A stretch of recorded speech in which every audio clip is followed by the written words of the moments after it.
여러분 안녕하십니까? 파이널샷 진행을 맡은 최효은, 신민영입니다. 네, 오늘은 3월의 첫 거래일입니다. 그런데 한국 증시 오늘 양시장이 약간의 조정에 들어가 있습니다. 지난 금요일에 이어서 오늘까지 코스피와 코스닥은 모두 다 약간의 조정인데요.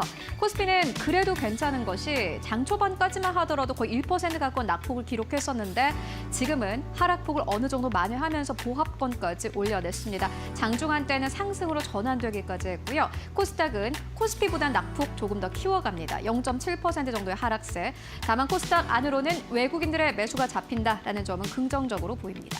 네, 3월의 첫날부터 다소 혼란스러운 시장 분위기가 펼쳐지고 있습니다. 미국 증시 하락한 영향을 좀 받고 있는 가운데 국내 첫 대체 거래소 출범이라는 이슈도 소화를 해야 하는 상황이고요. 가상자산 시장도 변동성이 굉장히 큽니다. 트럼프의 발언 속에 폭등했던 비트코인 가격이 하루 만에 다시 폭락하고 있는데요.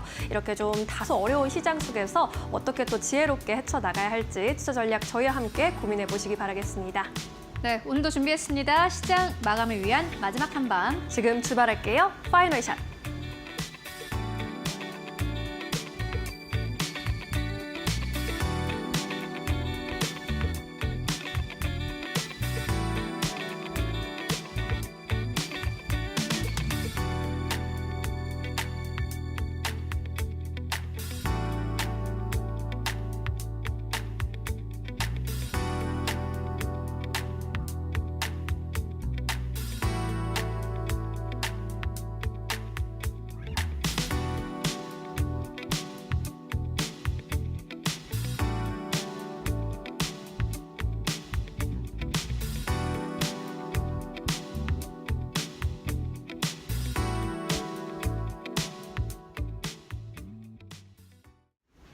네, 시장의 변동성이 커지고 있습니다. 한국 증시가 쉬어가는 사이에 뉴욕 증시는 연일 내렸고요. 암호화폐 시장도 어지럽습니다.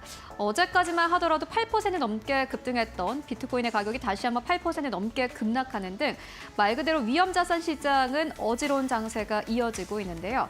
앞으로 시장은 어떻게 흘러가게 될까요? 그리고 지금 이렇게 어지러운 시장 속에서 전략은 어떻게 가져가면 좋을지 오늘 신한투자증권의 한 가지 리포트 좀 정리해보고 가도록 하겠습니다. 간밤 뉴욕 증시 3대 지수가 일제히 하락하면서 거래 마감했습니다. 보시다시피 다우존스 산업평균지수는 1% 넘게 내렸고요. S&P 500도 마찬가지입니다. 1.7% 넘게 하락세 나왔습니다. 거의 2% 가까운 하락세 보였고 기술주 중심의 나스닥 지수는 3대 지수 가운데 가장 많이 빠졌습니다. 오늘 한국 증시가 크게 힘을 내지 못하는 것도 아마 이 때문인 것 같은데 보시다시피 나스닥 지수는 2.6% 넘게 하락하면서 18,300선까지 빠진 상황입니다. 연이어서 신고가를 경신하던 뉴욕 증시의 분위기와는 확실히 약간의 분위기의 변화가 감지되고 있습니다. S&P 500은요, 이제 100일 이동평균선을 하회한 상황이고요. 나스닥 지수도 마찬가지입니다. 단기 저점을 깨면서 200일선을 지지할 수 있는가 그 테스트 구간에 들어왔습니다. 말 그대로 약간의 좀 변동성이 커지고 있는 상황인데 신한투자증권에서는 이렇게 이야기를 합니다. 기술적 해석 그리고 거래 전략에 대한 고민이 필요한 시점이 바로 지금 이 시점이다라고 이야기를 합니다. 특히나 뉴욕 증시의 영향을 크게 받고 있는 것도 한국 증시이고요. 한국 증시가 뉴욕 증시가 가지 못하면은 함께 가지 못하기 때문에 사실 뉴욕 증시의 흐름부터 잘 살펴보실 필요가 있을 것 같은데 그렇다면은 지금의 하락이 막상 새로운 것일까요? 전혀 아닙니다. 역사적으로 비슷한 하락이 2번 정도 있었습니다. 2021년 2월에 그리고 2024년 7월에 이미 비슷한 하락을 겪은 바 있다고 하는데 하락은 매번 겪어도 새롭습니다. 그렇다면 2021년, 2024년 그리고 지금의 하락이 어떠한 특징을 가지고 있고 공통점을 가지고 있을까요? 다음 페이지 만나보시죠. 네, 약 6개로 좀 정리를 해볼 수 있을 것 같습니다. 먼저 첫 번째는 생각보다 시장은 떨어지지 않았다라는 겁니다. S&P 500의 낙폭이요. 5거래일 동안의 흐름을 봤을 때 고점 대비해서 5% 가깝게 떨어진 상황입니다. 종가를 기준으로 했을 때 2% 정도 떨어졌는데 그런데 주도주들의 흐름은 사실 좋지 않았습니다. 엔비디아, 팔란티어와 같은 대장주들의 낙폭은요. 고점 대비해서 30% 가깝게 떨어졌습니다. S&P 500은 5% 정도 안 떨어졌는데 엔비디아와 팔란티어의 낙폭이 30% 넘게 떨어졌다라는 의미는요. 생각보다 체감상 지금 시장을 하락장보다는 급락장으로 인식하시는 분들이 많을 것 같고요. 그리고 소외주의 자금이 유입되고 있습니다.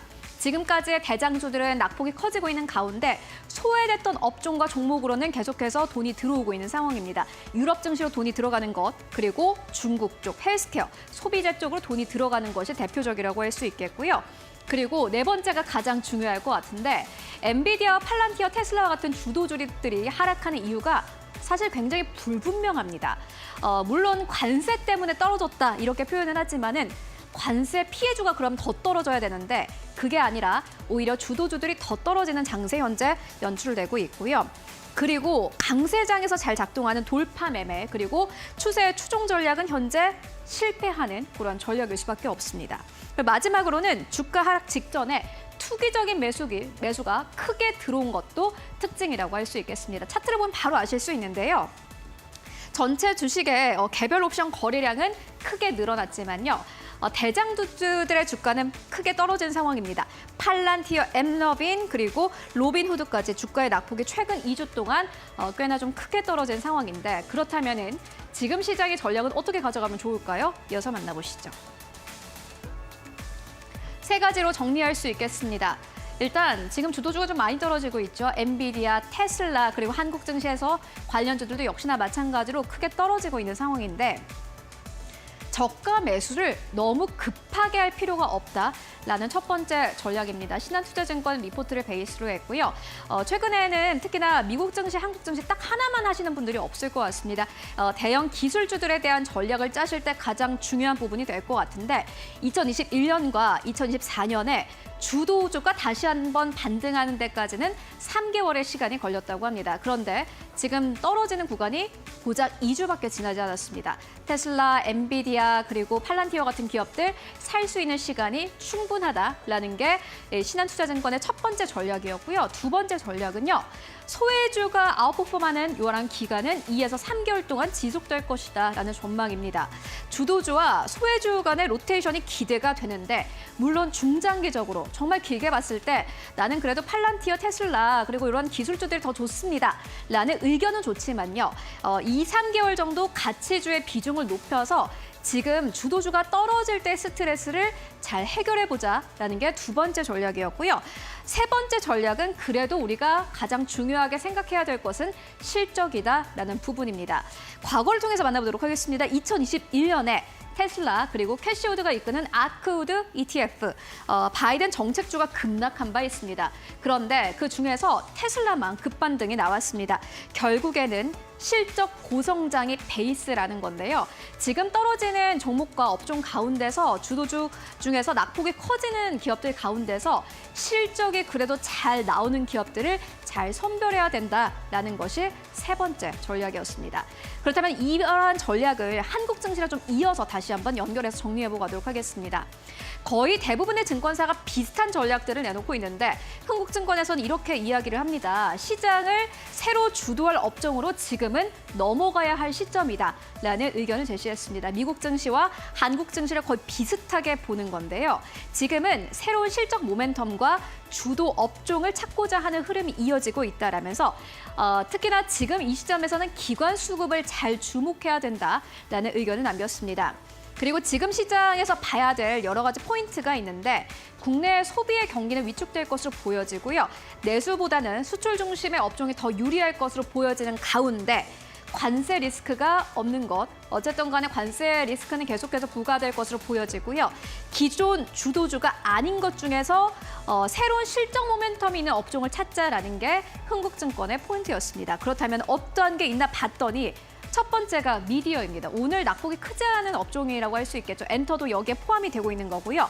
두 번째는 게임입니다. 세 번째는 철강 업종인데 오랫동안 쉬어갔고 앞으로의 실적 모멘텀이 있는 그런 업종이고요. 또 기관의 수급도 연이어서 들어오고 있는 그러한 업종입니다. 간밤 뉴욕 증시 상황부터 한국 증시 전략까지 만나보고 왔는데요. 결국 지금 가장 중요한 것은 기관 수급 그리고 오랫동안 움직이지 않았던 업종을 잘 찾는 것이다 라고 정리해 볼 수 있을 것 같습니다. 이렇게 오늘의 시간을 만나보고 왔고요. 그렇다면 오늘 시장에서 또 주목할 만한 헤드라인 어떤 것들이 있을까요? 이어서 신민영 앵커가 정리해 드립니다. 네, 종목별, 업종별로 주목받고 있는 헤드라인들 체크해 보도록 하겠습니다. 네 가지 헤드라인 함께 살펴보시죠. 첫 번째 뉴스입니다. 유럽의 방위비 증액 기대감 속에 한화 에어로스페이스 등 방산주의 강세에 이어지고 있습니다. 지난 주말 사이 젤렌스키 우크라이나 대통령이 트럼프 미국 대통령과 백악관에서 만나서 회담을 가졌습니다. 하지만 협상에는 실패했죠. 이로 인해서 종전 기대감 다시금 옅어진 상황입니다. 이후 유럽 정상들과 젤렌스키 우크라이나 대통령의 긴급 회의가 또 있었는데 방산비 증액 논의가 거론될 수밖에 없었습니다. 이에 따라 유럽의 방산주가 폭등했고요. 국내 방산주에도 투자 심리가 옮겨붙고 있습니다. 반면에 종전 기대감으로 한껏 상승했었던 재건주의 주가는 일제 급락세를 나타내고 있습니다. 두 번째 헤드라인입니다. 조선주는 동반 상승세에 포착이 되고 있는데요. 관세 안전지대로 낙관론이 부각된 영향으로 보입니다. 한화오션을 필두로 조선 업종의 강세에 포착이 되고 있고요. 트럼프가 예고한 대로 중국에 대해서 10%의 추가 관세를 부과하기로 최종 결정을 한 가운데 상대적으로 관세 안전주로 꼽히는 조선 업종에 매수세가 몰리고 있습니다.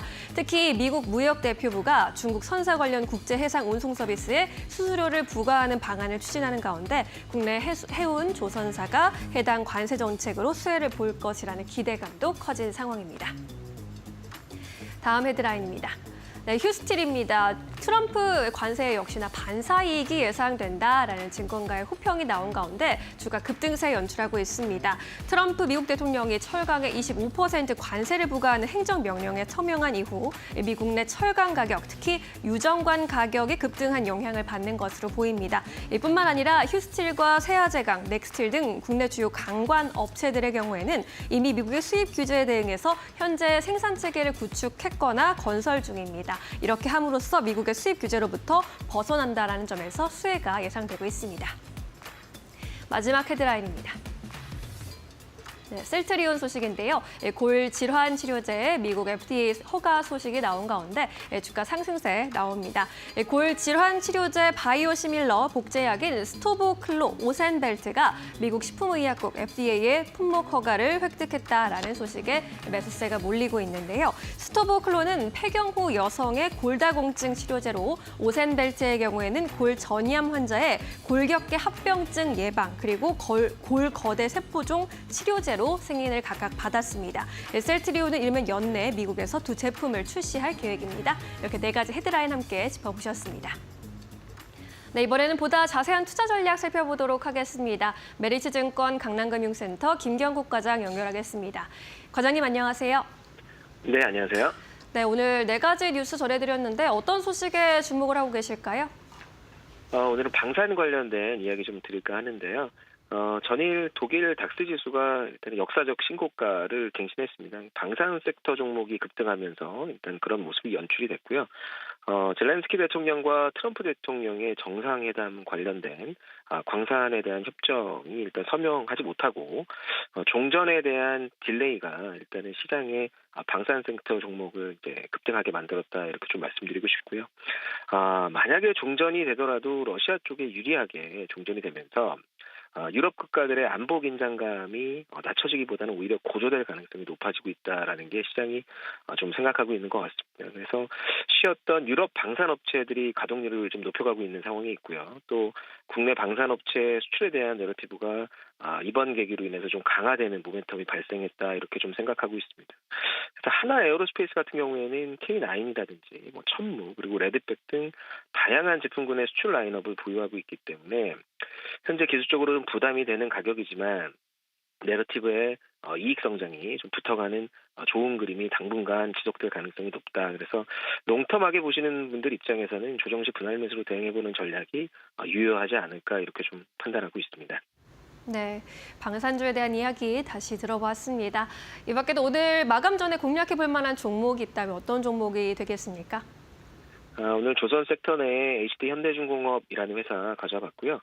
아까 서두에 말씀드렸다시피 방산업체들이 급등세를 보이면서 또 조선 쪽에는 함정과 관련된 모멘텀이 좀 생겼습니다. 그래서 일본의 미쓰비시라든지 가와사키 중공업들이 오늘 급등세를 연출하고 있는데 현대중공업은 하나오션과 더불어서 일단은 미국 함정 정비에 대한 자격증 발급을 받은 국내 몇 안 되는 업체 중에 하나입니다. 그리고 금일 좀 방산 쪽 모멘텀이 붙으면서 하나오션이라든지 HCG 한진중공업이라든지 급등세를 연출하고 있는데 현대중공업이 사실 기술적으로 좀 조정을 좀 많이 받은 가격대에 위치해 있고요. 현대중공업이 레퍼런스로 봐도 이지수 구축한 레퍼런스도 가지고 있고 함정과 관련된 실질적인 방산 쪽 수혜가 가장 크다고 일단 판단하고 있고요. 최근 하락이 추세적 하락보다는 일시적인 가격 조정이었다고 판단하고 있습니다. 그래서 LNG 쪽 모멘텀 그리고 글로벌 함정 수요에 대한 모멘텀을 받을 수 있는 동사가 기술적으로 러프한 자리가 아닌가 이렇게 좀 판단하고 있고 현재가에서 매수가 상당히 부분 유효하다고 판단하고 있고 목표가는 지난 고점을 넘어서는 38만 원 그리고 손절가는 26만 원 정도로 잡아드리도록 하겠습니다. 네, HD 현대중공업에 대한 의견 들어보고 왔습니다. 오늘 말씀 여기까지 들을게요. 고맙습니다. 네, 감사합니다. 네, 이어서 외국인과 기관의 수급 동향 살펴보도록 하겠습니다. 최효은 앵커가 준비했습니다. 네, 먼저 외국인 투자자들이 오늘 코스피 안에서 매수하고 매도하는 기업들부터 만나보도록 하겠습니다. 오늘 외국인 투자자들의 매수 동향은요, 보시다시피 방산주 쪽으로 몰리고 있습니다. 가장 첫 번째로는 한화 에어로스페이스, 그리고 네 번째로는 한국항공우주 자리하고 있고요. 두 번째로는 삼성전자입니다. 오늘 외국인들이 장 초반부터 삼성전자를 사들이는 것이 특징적이라고 할 수 있겠습니다. 세 번째로는 한화오션, 다섯 번째로는 기아 자리하고 있고요. 매도하는 기업들 살펴보시면 가장 첫 번째로는 SK 하이닉스 자리합니다. 두 번째로는 삼성중공업, 세 번째로는 LIG 넥스원 자리하고 있는데 한화 에어로스페이스는 매수하지만은 LIG 넥스원을 매도하는 흐름이 또 다른 특징이라고 할 수 있겠고요. 네 번째로는 LG 에너지 솔루션, 다섯 번째로는 두산 에너빌리티 자리하고 있습니다. 코스닥 안에서의 외국인 수급도 만나보시죠. 네, 오늘 코스닥 안에서 외국인 투자자들 레인보우 로보틱스를 저점 매수하고 있습니다. 지난주에 연이어서 빠지기만 했던 레인보우 로보틱스 오늘 약간의 반등 나오고 있고요. 외국인 투자자들의 매수가 눈에 띕니다. 두 번째로는 알테오젠, 세 번째로는 태우강, 네 번째로는 YG 엔터테인먼트, 다섯 번째로는 휴젤입니다. 특히나 JYP 엔터 쪽으로 몰렸던 매수세가 YG 엔터 쪽으로 몰리는 것이 시장의 변화라고 할 수 있겠고요. 매도하는 기업들 살펴보시면은 가장 첫 번째로는 엔캠, 두 번째로는 HPSP, 세 번째로는 동성화인텍, 네 번째로는 넥스트바이오메디컬, 다섯 번째로는 HLB 제약 자리하고 있습니다. 그렇다면 기관 투자자들의 수급 흐름은 어떨까요? 이어서 만나보시죠. 네, 기관 투자자들도 역시나 마찬가지로 오늘 시장에서 방산주를 집중적으로 담고 있습니다. 가장 첫 번째로는 현대 로템 자리하고 있고요. 세 번째로는 한국항공우주, 그리고 다섯 번째로는 한화 에어로스페이스 자리하고 있습니다. 그 이외에는 두 번째로는 KB금융, 네 번째로는 HD 한국조선해양 자리하고 있는데 기관 투자자들은 연이어서 금융주를 매수하는 것이 특징이라고 할 수 있겠고요. 매도하는 기업들 살펴보시면 가장 첫 번째로는 삼성전자, 두 번째로는 SK 하이닉스입니다. 세 번째로는 삼성 SDI, 네 번째로는 포스코 퓨처엠, 다섯 번째로는 네이버 자리하고 있습니다. 그렇다면 기관 수급 현재 코스닥 안에서는 어떻게 움직이고 있을까요? 네, 오늘 기관 투자자들 성광밴드 가장 많이 매수하고 있고요. 두 번째로는 태광입니다. 외국인과 기관의 쌍끌이 매수가 들어오고 있습니다. 세 번째로는 오스코텍, 네 번째로는 동성화인텍, 다섯 번째로는 올릭스 자리하고 있고 매도하는 기업들 살펴보시면 에코프로 계열사도 오늘 대체적으로 좀 매도합니다. 에코프로와 에코프로 BM이 특징적이고요. 두 번째로는 레인보우 로보틱스, 기관은 오히려 매도하는 흐름 보여주고 있고 세 번째로는 PSK홀딩스, 네 번째로는 실리콘2 자리하고 있습니다. 네, 지금까지 외국인 기관 수급 함께 살펴보고 왔습니다.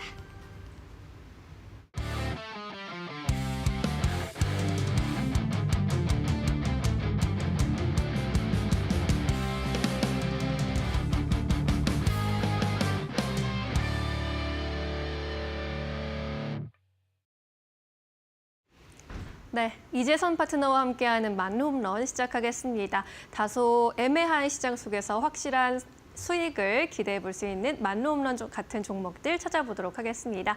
파트너님 안녕하세요. 네, 안녕하세요. 네, 반갑습니다. 3월의 시작인데요. 다소 혼란스럽게 느껴지는 날입니다. 창밖에는 눈이 내리고 있고 봄이 시작돼서 따뜻할 줄 알았는데 좀 춥게 느껴지거든요. 오늘 시장도 다소 어렵게 춥게 느껴지는데 오늘 시장 판세 어떻게 읽고 계실까요? 네, 3월의 첫 거래일이 시작되었습니다. 말씀하신 대로 조금 어지럽지 않나 싶은, 어떻게 보면 또 쌀쌀하지 않나 싶은 이런 분위기를 연출하고 있는데 이유는 간단한 것 같습니다. 우리가 우려했던 부분들에 대해서 해소가 안 되고 진행되기 때문에 여러분들이 지금 이 변화에 맞춰가야 되는데요. 그러면 그런 거 한번 생각해 보세요. 춘곤증이라는 얘기가 있죠. 봄만 되면은 우리가 굉장히 졸리고 피곤하고 몸이 무거워지고 그렇죠. 자, 왜 그러냐 봤더니 이렇게 절기가 바뀌면은 사람 몸이 적응하는 시간이 필요하다라고 합니다. 그런 것처럼 아마 증시도 그런 적응 기간이 조금 필요하지 않나라고 생각이 듭니다. 그래서 약간 과도기적인 이런 측면에서 여러분들이 좀 혼란스러울 수 있다라고 생각하는데요. 그래서 3월 봄은 따뜻할 거냐? 라고 여러분들이 질문하신다면은 저는 기존 뷰하고 동일합니다. 3월은 나쁠 게 그렇게 없어요. 대신 바뀌는 구간들이 너무나도 많습니다. 일단 관세 부분에 대해서 트럼프가 계속 얘기를 하고 있다 보니까 이 부분에 대한 불확실성, 물론 협상을 위한 카드다라는 것을 우리 모두가 알고 있지만 점점 더 과격해지고 강력해지고 그리고 말바꾸기가 심해지고 있습니다. 오늘 밤과 내일에 말바꾸기가 계속 나오는 게 지금 트럼프의 현 상황. 그만큼 급하다라고 생각하시면 돼요. 빨리 무언가를 해결을 하고 앞으로 나아가고 싶은 거예요. 지금 트럼프는 4년이 부족하다라고 했습니다. 그래서 이런 현상이 벌어지는 거다 생각하시면 되고요. 자, 넥스트레이드가 이제 오늘부터 시작이 됐는데 이것도 뭐냐라고 하시는데 대체 거래소, 뭐 해외에서는 뭐 나스닥부터 시작해서 많은 거래소들이 존재하는데요. 우리나라도 여러분들이 정규 시장 개장하는 거, 한국 거래소가 개장하는 거 이외에 아침 8시부터 저녁까지 여러분들이 지금 12시간 동안이나 이제 거래를 할 수 있는 거래소가 오픈된다. 뭐 시작은 이제 종목이 제한되지만 앞으로 이제 수백 개, 뭐 800여 개의 종목까지도 이제 오픈된다라고 하니까 이런 부분은 뭐 잘 생각해 보시면 될 것 같아요. 초반에 유동성이 어느 정도 공급되느냐 이런 정도는 체크를 하고 여러분들 관심 가져보시면 될 것 같고 전쟁 이번에 트럼프하고 젤렌스키하고 만났는데 이제 광물 협정이 잘 안 됐죠. 그래서 말이 많은데요. 이런 부분에 대해서도 불확실성이 아직 지속되고 있다라는 것. 그리고 공매도도 이달 말에 재개되죠. 그러니까 여러분들이 불안해하시는 마음이 좀 클 수 있단 말이에요. 여러 가지 측면에서 우리가 변화하는 부분에 우리 몸이 적응해서 춘곤증을 일으키고 그리고 적응한 이후에 좋아지듯이 지금 우리 증시가 딱 그런 위치에 있지 않나 싶습니다. 그래서 이런 부분에 대해서는 저는 따뜻하게 점점 바뀔 것이다라고 계속 말씀드렸으니까 여러분들도 너무 걱정하지는 마세요. 이 전쟁이나 관세나 이런 부분이 하루아침에 뚝딱하고 해결되는 부분이 아니기 때문에 불안하신 거예요. 하지만 결론적으로 해결 과정으로 넘어간다는 건 여러분들도 모두 아시게 될 거고요. 대체거래소 같은 경우나 공매도 같은 경우도 우리가 이 주식시장에 참여하시는 분들이 적응하면 된다라고 생각하시면 될 것 같습니다. 뭐 자세한 내용은 제가 추후에 말로는 시간에 하나하나 뜯어서 또 설명해 드릴 테니까요. 여러분들이 기다려주시면 될 것 같고요. 자, 그래서 3월의 첫 거래일입니다. 차트를 간단하게 볼게요. 자, 첫 거래일이니까 우리 월봉 차트로 한번 오늘은 보도록 하겠습니다. 그동안 우리 코스피 차트 같은 경우는 좀 어려움을 겪었습니다. 뭐 최고점을 찍은 이후에 계속 우하향 곡선을 그리다가 지금 구간이 어떤 구간이냐를 여러분들이 생각하셔야 될 것 같아요. 분명히 작년에 굉장히 안 좋고 어려운 구간을 만들어냈다라는 것은 알고 계실 겁니다. 그런데 기존에 우리가 최고점 이후에 코로나 이후에 엄청난 유동성으로 해서 올라갔죠. 그리고 나서 조정을 강하게 받았습니다. 그 이후에 지금 이러한 모양이에요. 선 두 개 위아래 보이시나요? 위아래 이 선을 타고 아주 완만하게 우상향을 하고 있는 그림이에요, 지금.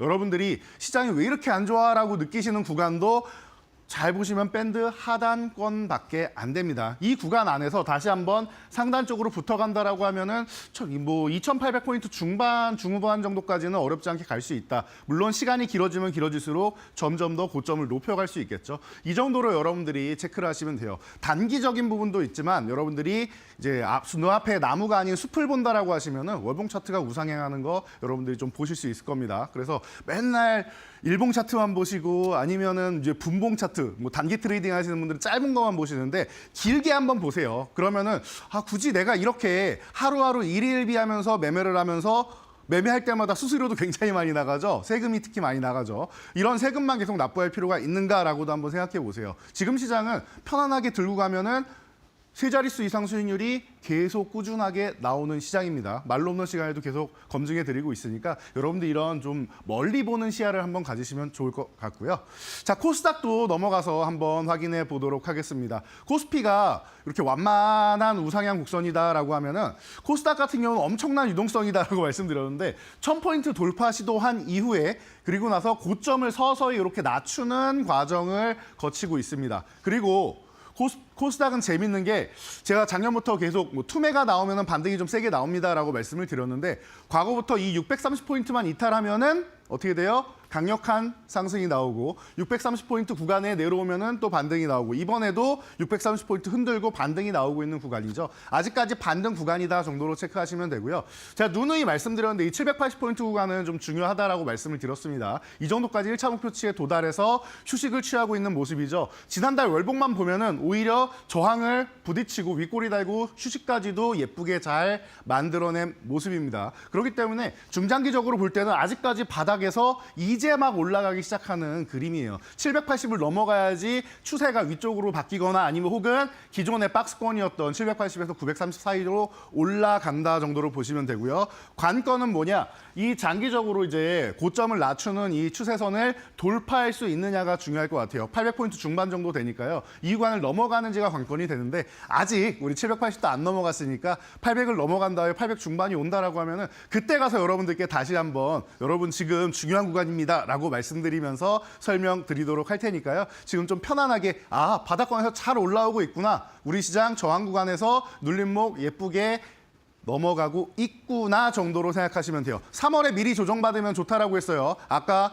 공매도 간단히 말씀드렸는데 이달 말에 완전 재개가 된다라고 하죠. 굳이 제가 볼 때는 이거 안 밀어도 될 것 같아요. 오히려 외국인들 같은 경우는 공매도가 재개되면은 이제 대형주 쪽으로 이제 들어올 수 있는 여건들이 마련된다라는 거. 이 공매도가 없으면 외국인들이 들어오기가 좀 껄끄러운 영향이 있습니다. 뭐 해지부터 시작해서 여러 가지 전략을 취할 수 있는 게 제한되기 때문인데요. 이렇게 이제 큰 자금으로 운영할 때는 항상 필요한 이제 부분도 있으니까 악기능만 생각하지 말고 순기능 쪽도 생각을 하면서 안 좋은 기능이다라고 하면 이 제도 자체가 나올 이유가 없습니다. 물론 이 부분을 악용하니까 그 문제 때문에 우리가 금지를 시켜놓은 것이고요. 지금은 그게 우려되는 상황은 아니니까 오히려 재개된다라고 하면은 오히려 코스피 대형주 쪽 같은 경우는 오히려 저는 긍정적일 수 있다라고 보니까요. 이 정도까지 체크하시면 될 것 같습니다. 그래서 이렇게 시장을 우리가 싹 보고 나서 이제 주말에 이제 연휴에 걱정하신 분들이 분명히 있으셨을 것 같아요. 분명히 해결될 수 있는 것들이 있는데 관세도 해결이 안 되고 또 이제 광물협정 뭐 체결한다라고 해서 트럼프와 젤렌스키 대통령이 이제 서로 정상회담을 했죠. 그래서 뭐 국방장관도 있고 이제 같이 언론사들 다 동원해가지고 봤단 말이에요. 이제 트럼프의 엄청난 쇼맨십이 또 여기서 나오고 쇼맨십 하면 또 뒤지지 않는 사람이 또 젤렌스키 대통령 아니겠습니까? 둘이 아주 잘 만난 것 같습니다. 저도 이제 보면서 어떻게 보면은 이제 또 재미도 느끼고 어떻게 보면 각자의 의견에 대해서 이제 생각해보는 계기가 되었었는데요. 그런 것 같습니다. 트럼프 같은 경우는 미국 우선주의고 그리고 본인들이 앞서 나가는 유럽보다 좀 더 선점해야 되는 이런 입장에 서 있기 때문에 계속 미국에 대한 존중을 강조합니다. 여러분들이 보시면은 미국에 대한 감사와 존중이 없다. 이런 부분이 후반에 나오면서 트럼프 대통령의 얼굴이 시뻘개지는 이런 모습까지 계속 나옵니다. 그래서 서로 좀 격양돼서 큰 소리도 오가고 했었는데 이런 부분에 대해서 우려하시는 분들이 많은 것 같은데 크게 걱정 안 하셔도 돼요. 어차피 또 만납니다. 이 사람들은. 그러니까 한 번에 해결은 안 된다라고 누누이 말씀을 드렸는데 이번에 됐으면은 조금 너무 이제 뭐 순항하는 이런 모습이 나오기 때문에 생각보다 빨리 되네라고 여러분들이 생각하셨을 텐데 그게 안 되다 보니까 또 실망감이 나오셨을 거예요.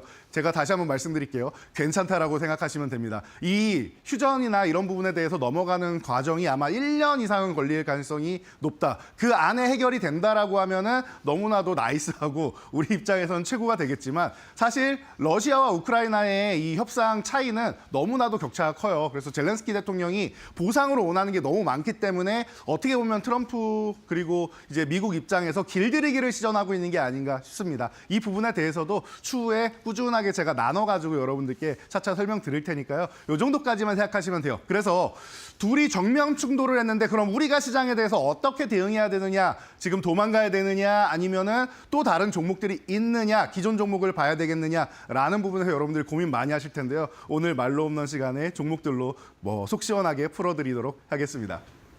네, 3월 들어서 다가온 여러 가지 변화가 좀 다소 혼란스럽게 느껴지긴 하지만 결국에는 이 위기를 잘 견디고 잘 적응해 나갈 수 있을 것이다라고 말씀을 해주셨습니다. 자, 그렇다면 이렇게 트럼프와 젤렌스키의 갈등이 최고조에 오른 지금 우리는 어떤 종목들 위주로 볼 수 있을지 안타 종목부터 살펴보도록 하겠습니다. 한화 에어로스페이스 비롯해서 오늘 방산주 날아가고 있습니다. 14%대 급등세 펼치고 있고 이제 간밤에 유럽에서 방위비 증액 관련 이야기가 나온 것도 호재로 작용하고 있습니다. 한화 에어로스페이스 어디까지 볼 수 있을까요?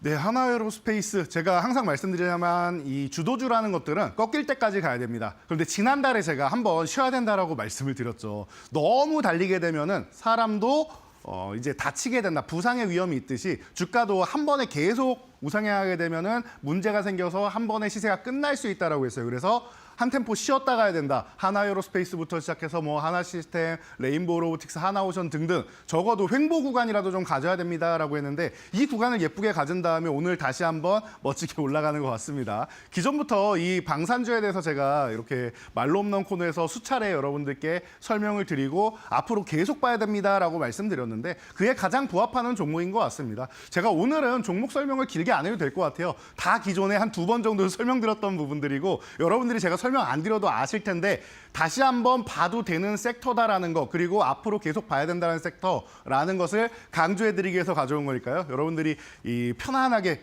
비중 가져가면서 이제 꾸준하게 우상에 나올 수 있는 섹터 무엇이 있느냐라고 할 때 방산 섹터 기본으로 가져가시고 그 하나 그룹주 안에서 하나 정도는 여러분들이 필수로 가져가야 된다는 거 다시 한번 강조해드리도록 하겠습니다. 네, 한화 에어로스페이스 지금 설명이 필요 없는 주도주로 가고 있는데요. 잘 참고해 보시기 바라겠습니다.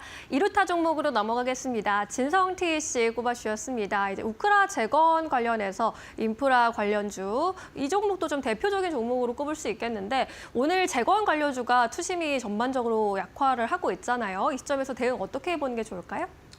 네, 맞습니다. 재건 관련주 오늘 필히 여러분들 한번 짚어드려야 될 것 같아서 제가 가져왔는데요. 저는 이렇게 생각합니다. 항상 말씀드리지만 뭔가 협상을 하다가 잘 안 됐을 때 아래로 쓱 하고 미끄러져 내리는 구간이 있는데 여러분 다시 한번 생각하세요. 트럼프와 젤렌스키가 지금 만났는데 이번이 끝이냐라고 보면 저는 다시 만날 거라고 확정적으로 거의 말씀을 드리는데 다시 만나게 될 거라고 저는 생각합니다. 지금 720조 청구서 되밀었는데 이거 그러면은 우크라이나에서 어떻게 해결을 할 겁니까? 그리고 본인들의 안보는 어떻게 할 겁니까? 미국에서 우리는 그럼 더 이상 지원 안 하겠다라고 하면은 어떻게 할 겁니까? 이런 부분에 대해서 젤렌스키 대통령도 잘 알고 있을 겁니다. 그런데 이 부분 또한 젤렌스키 대통령의 또 이제 외교적인 부분도 있을 수 있고 하다 보니까 뭐 여러 가지 측면은 우리가 고려해 볼 수 있을 것 같습니다. 그렇다라고 하면은 앞으로 또 만날 거다라고 하면 또 다시 한번 재건주 움직일 수 있다. 오히려 지금 밀려있는 구간이 기회가 될 수 있다라고 저는 생각합니다. 그래서 과거에 한 2번 정도 소개해드렸던 종목인데 이 종목 좀 묵직하게 들고 갈 수 있는 종목인 것 같아요. 미국이 주도적으로 가면 캐터필라 당연히 기본으로 들어갈 거고 그 주도적으로 들어가는 이제 캐터필라의 깐부라고 할 수 있는 이 진성 TEC 앞으로도 그냥 꾸준하게 믿을만 할 것 같습니다. 변동성이 큰 종목이 아니니까 나는 안정적인 종목이 좋습니다 하시는 분들은 계속 이런 종목을 보시면 되지 않을까 싶습니다. 네, 안정적으로 볼 수 있는 2루타 종목으로 진성 TEC 꼽아주셨습니다. 자, 이제 3루타 종목으로 넘어가도록 하겠습니다. 유니온 머티리얼로 선정을 해주셨는데 이 히토류 관련주잖아요. 미중 갈등 관련 이야기 나올 때마다 주목을 받는데 변동성이 커서 조금 무섭게 느껴지기도 하거든요. 네, 맞습니다. 정확하게 짚어주신 것 같습니다. 역시 훌륭하신데요. 자, 제가 항상 말씀드리는 게 괜찮습니다라고 이렇게 말씀을 드려도 여러분들 입장에서는 불안하실 수가 있단 말이에요. 그러면은 내 포트폴리오에 리스크 관리를 할 수 있는 종목을 하나 넣으면 됩니다라고 제가 항상 말씀을 드리죠. 그래서 반사적으로 만약에 잘 안 됐을 경우에 문제가 되거나 관세 문제가 불거지거나 했을 때 관세 문제는 계속 불거질 수밖에 없습니다. 멕시코와 캐나다를 압박하는 것도 이제 미국을 통해서 미국으로 해서 이제 중국이 우회해서 들어오는 부분을 견제하는 거 아니겠습니까? 그러다 보니까 그 부분에 있어서는 중국하고 계속 마찰이 나오게 된다라는 거예요. 그래서 한동안 쉬는 구간이 나와도 한 번씩 이제 테마성으로 반짝하고 움직이는 게 이 히토류를 대체할 수 있는 페라이트 관련주다라고 말씀드릴 수 있는데요. 뭐 일론 머스크도 나와서 얘기했죠. 우리 테슬라는 페라이트로 대체를 하겠다라는 얘기도 수년 전에 반복해서 하고 있습니다. 그러니까 이런 부분을 여러분들이 생각하신다라고 하면은 이제 히토류의 대체 소재를 이제 만들고 있는 이 페라이트 관련 관련주들을 한번 볼 필요가 있다. 이 외에도 제가 티플렉스라든지 동국RNS라든지 뭐 이런 관련주들 그리고 뭐 삼화전자나 이런 종목들 최근에 좀 움직이는 거 보셨을 거예요. 중국 관련 이슈가 나올 때 이런 부분을 이제 대체하는 쪽으로 여러분들이 포트폴리오의 안정화를 위해서 리스크 관련해서 이 종목 하나 정도는 들고 간다라고 하시면은 조금 빠르게 움직일 수 있는 종목. 대신 개인 투자자분들은 그건 있습니다. 당일날 올라갔다 윗골이 길게 달고 밀리는 경우가 많으니까 오전에 올라간다 싶으면 분할 매도로 계속 좀 줄이면서 보시는 게 좋다라는 거. 이 정도까지만 아시면은 산로타 종목으로는 손색이 없을 것 같습니다. 네, 유니온 머티리얼 이렇게 히토류 관련주 테마는 어떻게 또 공략해야 하는지에 대한 이야기도 함께 들어보았습니다. 자, 그러면 이렇게 오늘의 세 가지 종목 먼저 만나봤고요. 오늘의 하이라이트 종목 공개하기 전에 그동안의 만놈론 종목들 어떻게 운영되고 있는지 체크해 보도록 하겠습니다. 자, 그동안의 말로 없는 종목들 여러분들이 이제 3월 돼서도 계속 움직일 수 있을 것이냐. 장이 이렇게 어려운데 기존에 나왔던 종목들은 장 좋을 때 생각하고 나온 거 아니냐라고 생각하시는 분들도 분명히 계실 겁니다. 하지만 매일매일 시청하신 분들이라고 하면은 이런 리스크 관련해서도 제가 대비를 다 해드렸다는 거 여러분들 알고 계실 거예요. 그리고 반사수혜를 입는 업종들 그리고 앞으로 계속 좋아지는 주도 섹터 같은 경우에는 휴식을 취할 뿐이지 주도주는 죽지 않는다라고 항상 말씀드렸습니다. 자, 하나오션 벌써 160%가 넘어갑니다. 오늘 하나그룹주 전체적으로 급등한다라고 이제 조금 전에도 설명해 주셨는데 그 핵심 중에 또 하나오션이 있지 않겠습니까? 이제 조만간 이제 미국의 국방장관도 오면은 또 MRO 사업이나 여러 가지 측면에서 이제 법이 이제 바뀌기도 전인데 아직 의회에 통과하는데 오래 걸리겠죠. 그 과정에 있어서 먼저 와서 우리랑 얘기를 하고 싶다라고 합니다. 그렇다라고 하면은 자연스럽게 움직이는 게 뭐 당연한 이치 아닌가 싶습니다. 제가 이번 분기에 300% 종목이 하나 나오면 좋겠다. 이게 목표다라고 말씀을 드렸는데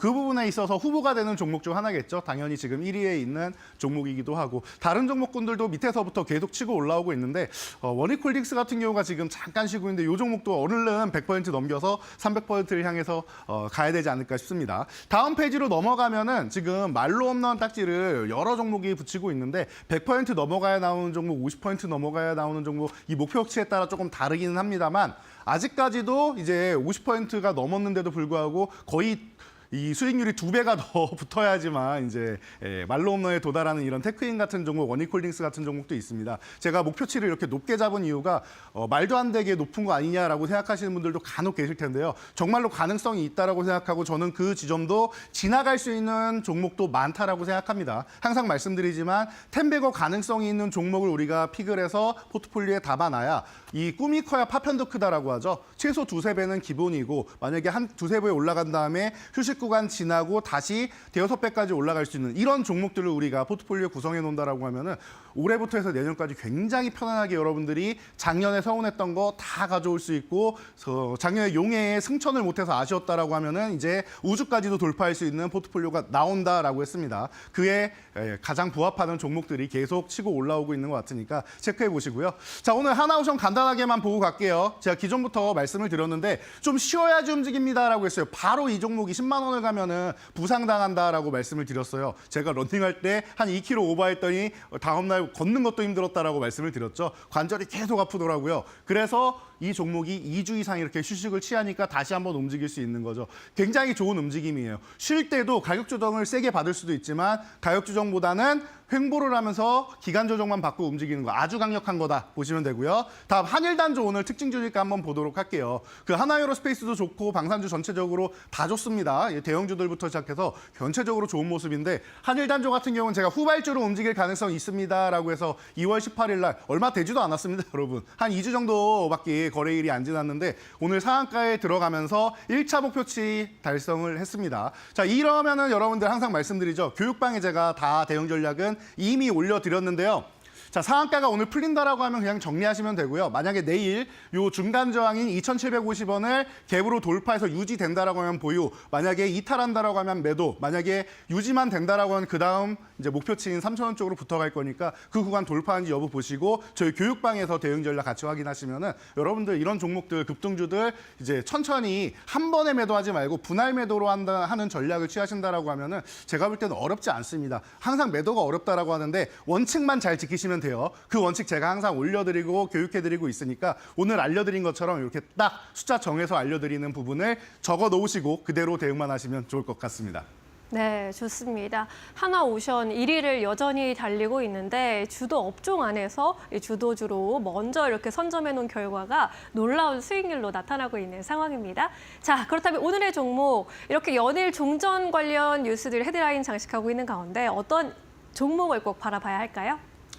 네, 오늘은 웨이비스를 여러분들께 소개해드리기 위해서 가져왔습니다. 사실 이 종목 또한 제가 한일단조 소개해드릴 때 여러분들한테 후발주로 볼 수 있는 종목 중 하나입니다. 좀 탄력이 세게 나올 수 있습니다라고 말씀드렸는데 그에 뭐 합당하는 종목인 것 같아요. 그래서 뭐 최근에 여러분들께 소개해드렸던 종목이니까 뭐 많은 부분보다는 여러분들이 지금 하나 시스템에 계속 집중하고 하나 에어로스페이스에 집중하고 하나그룹에 집중하고 있다 말씀드렸죠. 하나그룹에서 너무나도 좋아하고 지금 글로벌 시장으로 뻗어나가고 있다라는 것만 여러분들이 확인하시면 돼요. 그 정도로 이미 확실한 이제 기술력을 인정받았다라는 거 여러분도 쉽게 아실 수 있을 텐데요. 대응 전략 간단하게만 보고 가도록 하겠습니다. 기존에 설명해드렸던 내용에다가 그럼 지금은 어떻게 매매합니까? 라는 게 제일 중요하겠죠. 자, 우리가 차트를 간단하게 보시면은 바닥에서 이미 1차 상승이 나왔어요. 그리고 나서 우리는 항상 쉬는 구간, 원하는 구간이 와야 된다라고 말씀을 드렸는데 10,000원 이하에서 너무 좋은 가격인 것 같고요. 지금 바닥권에서 21선 돌파하고 그리고 멋진 모습이 나왔죠. 7,500원 돌파와 21선 돌파가 같이 이루어졌는데 최근에 한 템포 쉬는 조정을 받으면서 어떻게 돼요? 21선에 터치하고 아래꼬리 단 거 보이시죠? 여기 오늘 같은 경우 아래꼬리 쓱 달고 양봉으로 세워주는데 이게 21선 이탈하면 수급이 강력하게 들어오고 있다는 것을 우리가 확인할 수 있는 대목이죠. 그러면 너무나도 편안하잖아요. 10,000원 이하에서 매수하시면 되고요. 21선의 강력한 지지, 앞으로도 그러면은 이런 식으로 파형을 그릴 때 21선만 터치하면은 다시 한번 재매수, 과도하게 올라가면은 비중 조절, 이렇게 반복하면서 파동을 그리면서 간다라고 생각하시면 여러분들 편안하게 보실 수 있을 것 같아요. 10,000원 이하에서만 보시면 되고요. 제가 위에 이렇게 2,500원 단위로 올려드린 거 보셨죠? 10,000원 이하면은 15,000원만 가도 제가 볼 때 50%가 넘는 수익률인 것 같습니다. 2차 목표치 15,000원까지 설정해 드리고요. 추후에 15,000원 넘어간다라고 하면은 상장 초기 가격까지 가는지 여부도 한번 볼 수 있으니까요. 앞으로 기대 좀 많이 해볼 수 있는 종목인 것 같습니다. 9,200원 전후 구간에 이제 21선이 놓여 있는데 지금 조금 올라가고 있는데 일단은 9,200원을 종가로 이탈하면은 리스크 관리 정도만 한번 한다 생각하시면은 여러분들 편안하게 이 방산주 구간에서 이제 후발주로도 한번 노려볼 수 있을 것 같습니다. 네, 웨이비스 오늘의 만루홈런 종목으로 선정해 주셨습니다. 2차 목표가 15,000원 달성하면 만루홈런 배지를 또 갖게 됩니다. 오늘 여기까지 이야기 나눌까요? 자세한 설명 고맙습니다. 감사합니다.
네, 이슈 체크 코너로 이어가 보도록 하겠습니다. 오늘은 3월의 첫 거래일입니다.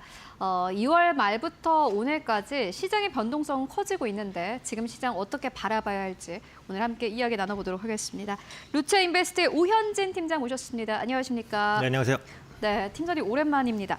오늘도 시장은 약간의 조정, 그리고 우리 시장이 쉬어가던 사이 뉴욕 증시도 좀 흔들리고 있고 네네. 관세 부과와 관련해서 좀 리스크 커지고 있는 것 같고요.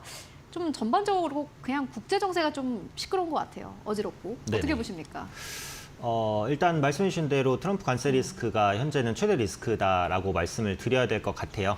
실질적으로 이제 캐나다와 멕시코에 대한 관세도 강행이 되는 모습이고 중국에 대한 10%포인트의 이제 추가 관세도 또 부과가 되는 모양새긴 합니다. 다만 이제 이런 충격을 국내 증시가 그동안 좀 많이 받아왔었다라는 생각은 있습니다. 그리고 트럼프 대통령 입장에서도 이 관세 정책을 계속해서 밀어붙이기가 좀 힘든 게 이게 관세 인상은 분명히 자국 물가 인상으로 연결이 되는 부분이거든요. 근데 최근에 보시면 미국의 물가 지수가 다시 이제 3% 정도까지 올라오는 모습입니다. 그래서 여기서 추가적으로 물가 인상이 있게 되면 이게 역시 증시에도 악영향을 끼치는 것이기 때문에 이런 무조건적인 관세 정책을 계속해서 밀어붙이지는 않을 거라고 저는 봐요. 결국은 이제 협상에 대한 과정을 가져갈 것이고 그런 부분들이 불확실성 완화로 작용할 것이라고 봅니다.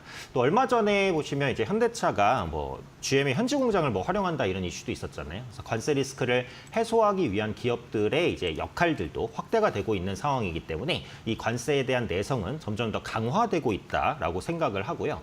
또 국내 증시가 안 좋았었던 주요 이유 중에 하나가 국내 기업의 실적이 좀 안 좋다라는 부분이었는데 일단 4분기 실적 시즌은 끝났죠. 그리고 올해 실적 컨센서스가 많이 하향 조정이 됐습니다. 그래서 올해 코스피의 대형주 영업이익 컨센서스가 16조 원 정도 내려왔는데요. 이게 이제 대부분의 불확실성이 반영된 수치라고 저는 생각해요. 그래서 여기서 더 크게 실적 컨센서스가 하향 조정될 가능성은 별로 없거든요. 그래서 그렇다는 것은 올해 상반기 내로 실적이 저점을 확인할 것이기 때문에 이런 부분들도 국내 증시를 좀 더 탄탄하게 만들어주는 요인이 된다라고 보고요. 또 3월 중에는 그 추경 논의가 본격화될 것 같습니다. 그래서 한국은행이 올해 국내 경제 성장률 1.5%로 보수적인 전망을 했잖아요. 그래서 지난주 금리 인하도 단행을 했고요. 3월이라든지 4월 정도에는 어떠한 방식으로든 여야에서 추경을 논의하고 진행할 가능성이 높다라고 봅니다. 그래서 이런 부분들은 이제 내수 회복에 대한 기대감을 조금이나마 좀 줄 수 있다라고 보고 있고 또 국내 정치적 불확실성도 완만하게 해소될 거라고 봐요. 일단 탄핵 심판에 대한 결과가 나오겠죠. 근데 탄핵이 되든 안 되든 물론 이제 결과 발표 직후에 노이즈는 있겠습니다만 어쨌든 결과가 발표가 되면 그 다음에 이제 정치 불확실성은 완화가 돼요. 그 이후에 수장이 누가 됐든지 간에 이제 미국과의 관세 협상을 또 하겠죠. 그래서 그런 부분들을 봤을 때 불확실성은 대부분 반영되고 있고 이에 대한 내성도 강화되고 있다. 그래서 지금은 조정을 어찌되었던 간에 매수의 기회로 삼을 수 있는 그런 시기라고 생각합니다. 오현진 팀장님께서는 원래 시장을 좀 보수적으로 보시는 분인데 그래도 지금 시장을 나쁘게 보시지는 않은 것 같습니다. 먼저 관세 리스크와 관련해서는 내성이 강화되고 있고 한국의 많은 기업들의 실적 수정치가 하향 조정됐는데 이미 시장이 그것을 반영을 했고 추경 논의도 본격화될 것으로 전망되고 있기 때문에 앞으로 금리 인하에 대한 기대감 더 커질 것이다라는 이야기 듣고 왔습니다. 그렇다면은 시장의 또 다른 모멘텀입니다. 바로 연기금 수급일 텐데 앞으로 연기금이 들어올 룸이 더 남았다. 그렇기 때문에 시장 반등 충분히 나올 수 있다라는 이런 전망도 있습니다. 어떻게 보십니까? 네, 저도 이제 그 전망에 좀 더 힘을 싣고 싶은데요. 근거가 있습니다. 일단 올해 연기금의 그 국내 주식 비중 목표치는 14.9%로 설정이 돼 있습니다. 근데 지금 연기금의 국내 주식 비중은 13%대예요. 그렇기 때문에 추가 매수 여력은 충분히 있다라고 말씀드리고 싶고 그동안 미국 주식을 좀 많이 샀죠. 근데 지금 미국 주식이 고점에서 좀 흔들리잖아요. 여기서 연기금이 적극적으로 미국 주식을 사기는 좀 어렵습니다. 그래서 상대적으로 가격 매력이 다시금 발생한 국내 주식 비중을 늘릴 가능성이 높다라고 보고 있고요.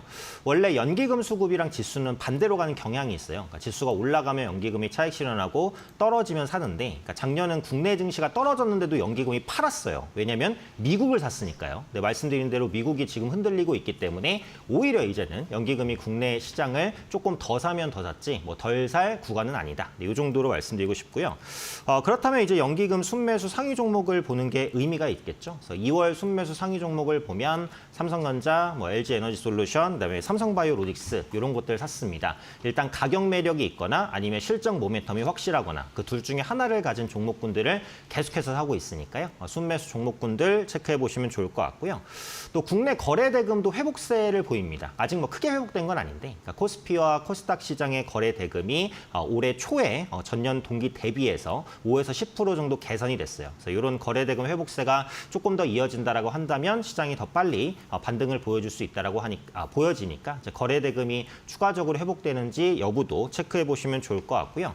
그러니까 지금 시장, 그러니까 이전에 있었던 반등이 외국인 매수 없이 이제 반등이 나왔던 거잖아요. 근데 저는 이게 오히려 더 좋다라고 생각해요. 왜냐하면 외국인이 지금까지 안 샀기 때문에 매수를 전환될 가능성은 있거든요. 그리고 원달러 환율이 다시 상승 전환했는데 1,500원 돌파는 제가 볼 땐 어려워요. 1,400원 후반에서는 환율에 대한 매력을 느끼고 외국인이 국내 시장을 살 가능성은 있다라고 보거든요. 그래서 저는 3월 내로 외국인의 수급이 돌아온다라고 보기 때문에 이 부분도 시장을 긍정적으로 보는 이유 중에 하나라고 말씀드리겠습니다. 연기금 수급도 좋고 외국인들의 자금이 들어올 만한 그런 여력도 있다라는 부분 짚고 왔습니다. 특히나 3월엔 또 공매도가 재개가 되고 나니까 그때 되면은 외국인들의 뭐 거래량이 이전보다는 커질 것이다라는 전망도 나오고 있습니다.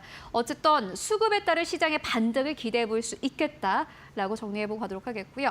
조금 더 좁혀서 업종으로 좀 들어가 보도록 하겠습니다. 건설주 빼놓을 수 없을 것 같은데 보니까는 오늘도 시장에서 건설주는 나름대로 좀 견조합니다. 큰 폭의 상승은 아닌데 조용히 계속해서 그래도 저점을 좀 찍고 올라오는 그러한 양상을 보여주고 있거든요. 어떻게 보십니까? 네, 아무래도 이제 금리가 인하 쪽으로 방향을 잡은 것으로 보기 때문에 네. 이제 건설주에 대한 관심은 필요할 수 있겠다는 생각은 들죠. 왜냐하면 건설주는 기본적으로 부채 비중이 높은 섹터입니다. 그래서 금리가 하락하게 되면 부채에 대한 부담이 줄어드니까 유동성 효과도 생기니까 그거 하나만으로도 건설주를 볼 이유는 반영이 된다라고 볼 수 있겠죠.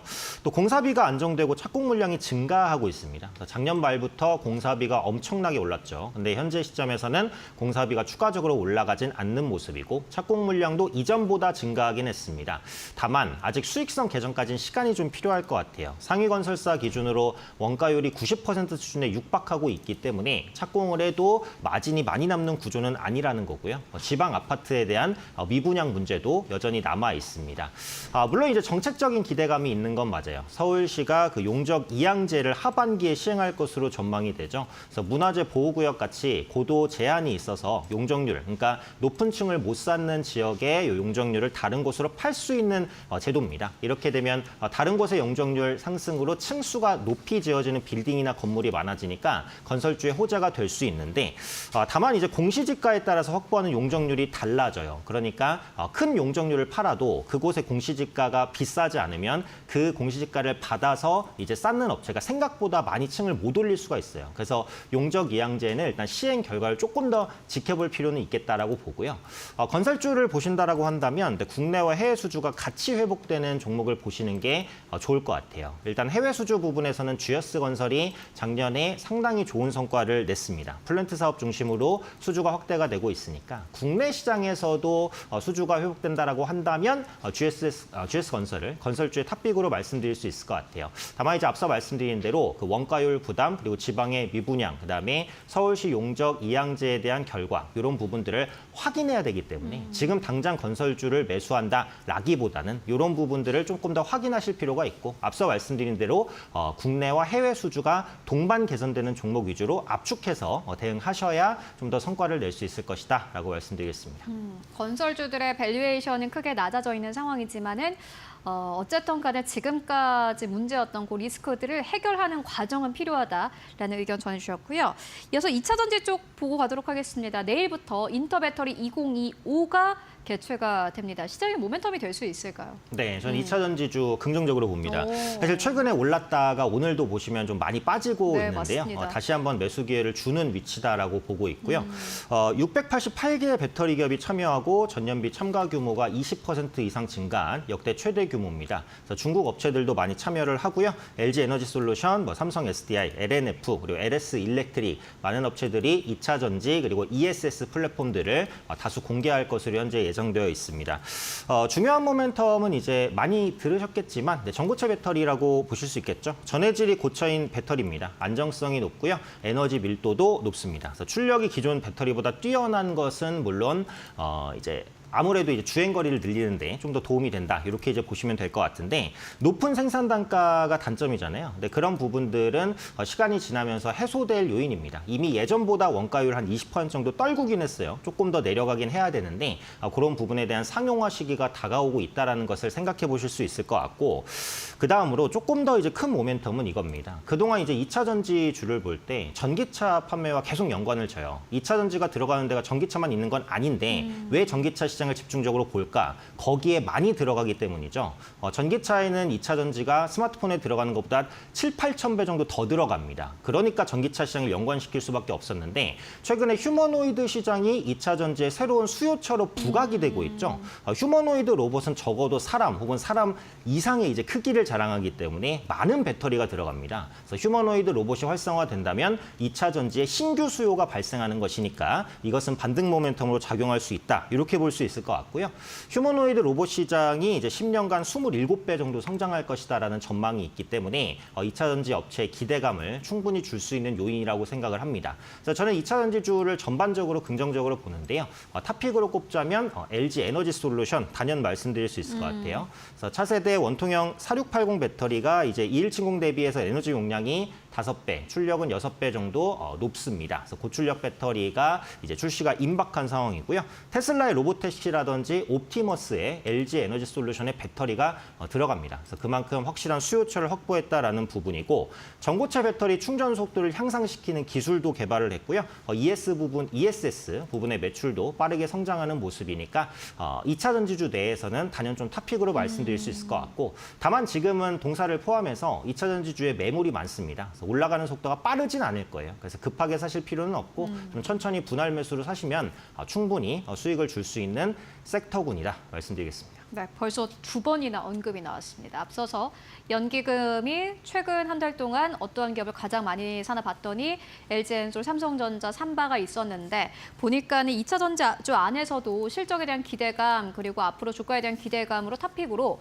또 LG엔솔 꼽아주셨습니다. 다만 주가가 빠르게 올라가는 것을 기대하기보다는 천천히 시간을 가지고 살펴봐도 된다라는 매매 전략까지 전해주셨고요. 마지막으로 AI 쪽도 좀 짚고 가도록 하겠습니다. 여전히 시장의 그래도 주인공은 AI지 않을까 싶은데 카카오가 최근 좀 괜찮더라고요. 네, 그래서 저번 방송에서 이런 말씀을 드렸던 것 같아요. 그동안 AI 매출이 B2B 중심이었으니까 네. 이제 B2C 중심으로 매출을 넘길 수 있는 업체들을 중점적으로 봐야 된다. 뭐 여러 업체가 있겠습니다만 그중에 하나가 카카오가 될 수 있다는 생각입니다. 일단 작년에 매출을 보시면 좋았어요. 최대 매출을 달성을 했습니다. 기존 광고, 플랫폼, 메신저, 카카오 쇼핑 여러 가지 부분에서 견조한 성과들을 내고 있어요. 다만 신사업의 비용 부담이 크다 보니까 영업이익이 그렇게 좋아지는 모습은 아니었어요. 그게 이제 네이버 대비 주가가 약했었던 요인이었는데 투자가 많아서 또 이익이 약해진 부분도 있으니까 이 투자가 성과를 내면 또 이런 부분은 자연스럽게 해소가 된다. 이렇게 보시면 되겠고 카카오의 AI 모멘텀은 이제 카나나라는 언어 모델입니다. 이게 글로벌 최고 수준의 영어와 한국어 능력을 검증받았다. 이렇게 기사가 나오고 있고요. 이용자의 대화 내역 저장, 요약, 그다음에 일정, 자동 알람 이런 기능들이 있다라고 합니다. 또한 카카오와 별도의 앱으로 출시할 것으로 보여지고 있기 때문에 카카오와 다른 앱에서의 이제 매출 성장이 확인이 된다면 카카오의 외형 성장 요인으로 충분히 작용할 것이다라고 판단하고요. 또 스마트폰을 통한 AI 서비스 경쟁이 계속해서 확대가 되겠죠. 그래서 소비자 편의를 향상시키기 위한 AI 기술 그것을 무엇으로 구현할 수 있느냐. 그래서 저번에는 그 삼성전자의 갤럭시 스마트폰을 또 말씀을 드렸고요. 갤럭시 스마트폰을 쓴다라고 한다면 그 안에서 앱을 또 써야 될 거잖아요. 네이버라든지 카카오 쓰시는 분들이 당연히 많을 거니까 그런 업체들의 AI 기술력을 꼼꼼히 확인하셔야 될 것 같아요. 그래서 저는 뭐 네이버든 카카오든 다 긍정적으로 보긴 합니다만 기술적인 부담이 현재는 카카오가 훨씬 더 적죠. 그래서 바닥권에서 접근하기에는 조금 더 양호하다라고 보기 때문에 카카오도 좀 관심 있게 보시면 좋을 것 같습니다. 네, 알겠습니다. 카카오에 대한 가격 전략까지 듣고 왔습니다. 지금까지 루체인베스트의 오현진 팀장과 함께 이야기 나눠봤습니다. 말씀 고맙습니다. 네, 감사합니다.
마켓 무버입니다. 잠시 쉬어가는 듯했던 방산주의 주가가 다시 높이 뛰어오르고 있습니다. 지난 주말 사이 우리가 연휴로 쉬어가던 동안 많은 일들이 있었는데요. 미국의 트럼프 대통령 그리고 우크라이나의 젤렌스키 대통령이 정상회담을 가졌지만 결국에는 그 어떠한 협상도 이루지 못한 채 노딜로 끝나게 되었습니다. 트럼프와 젤렌스키는 안전 보장 문제로 대립하고 또 충돌하면서 각을 세웠는데요. 젤렌스키 대통령이 미국에게 명확한 안보 보장 조치를 해달라라고 요구했지만 트럼프 대통령은 무례하다라고 발언하기까지 했습니다. 외교 관계에서 나올 수 있는 발언으로는 다소 이례적인 표현으로도 보이는데요. 또 그러면서 트럼프 대통령은 우크라이나의 안보는 유럽의 도움을 받으라면서 사실상 젤렌스키 대통령을 내쳤습니다. 그러면서 우크라이나의 정권 교체까지 거론하면서 압박 수위를 더 높여나가고 있는 상황입니다. 이후로 며칠 되지 않아서 유럽 주요국 정상들과 또 젤렌스키 대통령이 한자리에 모였습니다. 우크라 전쟁 문의를 논의했는데요. 모든 국가들의 정상들이 미국의 군사 지원이 없다는 가정하에 방산비, 방위비의 증액이 필요하다라는 점에 있어서 뜻을 모은 것으로 확인이 됐습니다. 따라서 유럽 증시에서 방산주들 라인메탈과 레오나르도, BA 등이 급등 마감하기도 했고요. 이러한 투자 심리가 우리 증시에도 옮겨 붙으면서 국내 방산주들의 흐름이 굉장히 양호하게 흘러가고 있습니다. 이러한 흐름 속에서 한국투자증권은 각자 도생의 시대 안에서 방위산업 업종에 대해서 비중 확대를 권고하는 리포트를 제시하기도 했습니다.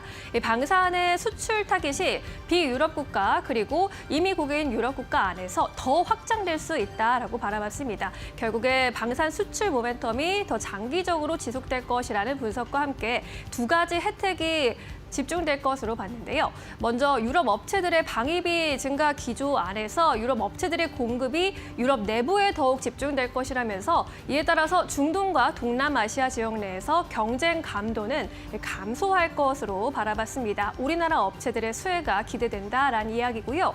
두 번째로는 유럽 내 늘어나는 초과 수요에 대응을 하게 되면서 우리나라에서 직접적으로 수출 물량 더 늘어날 것으로 봤습니다. 특히 폴란드와 루마니아 국내 업체들의 현지 생산 거점을 마련 중인 곳이기 때문에 이러한 지점들을 거점으로 수출 모멘텀 더 늘어날 것으로 봤는데요. 그러면서 최선호주로는 한화 에어로스페이스를 꼽았습니다. 이 개선 증가폭이 가장 가파른 데다가 가장 많은 수출 파이프라인 국가들을 보유하고 있기 때문이다라고 정리를 했는데요. K9의 폴란드향, 레드백의 루마니아향 수출이 더 늘어날 것으로 봤고요. 천무의 경우에는 유럽 안에서 에스토니아, 노르웨이, 핀란드까지 파이프라인 더 넓혀갈 것이다라고 전망을 했습니다.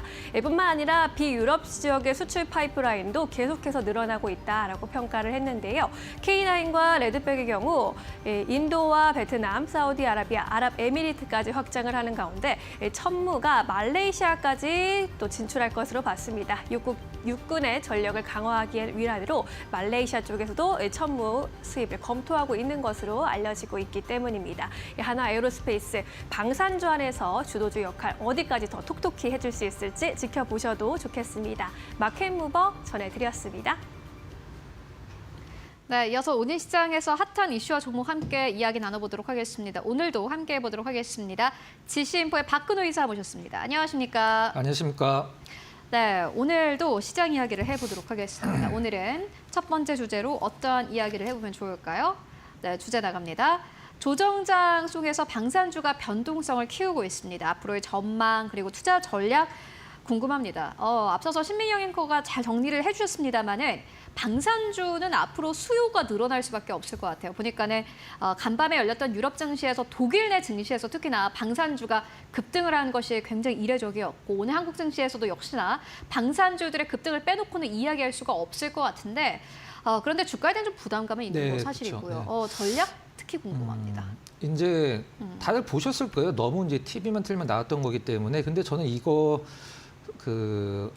트럼프와 젤렌스키의 이제 그 회담을 보면서 이상하다라고 느낀 게 뭐냐면 이거를 왜 생중계를 할까? 국가 원수들끼리 회담하는데 생중계한 거 보신 적 있으세요? 저는 처음 보는데.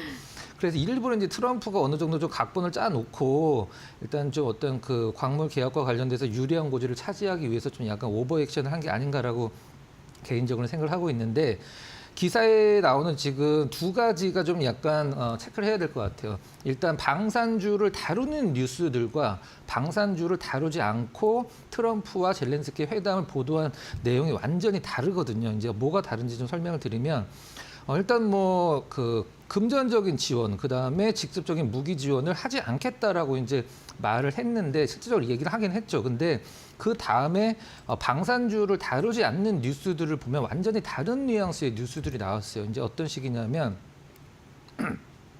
죄송합니다. 이번에 이제 그 트럼프 대통령이 TSMC 미국 그뭐 $1,000억 투자하는 거로 이제 회의를 가졌었는데 거기서 이제 기자들이 몇 개 질문을 한 게 좀 약간 많이 뉘앙스가 다르더라고요.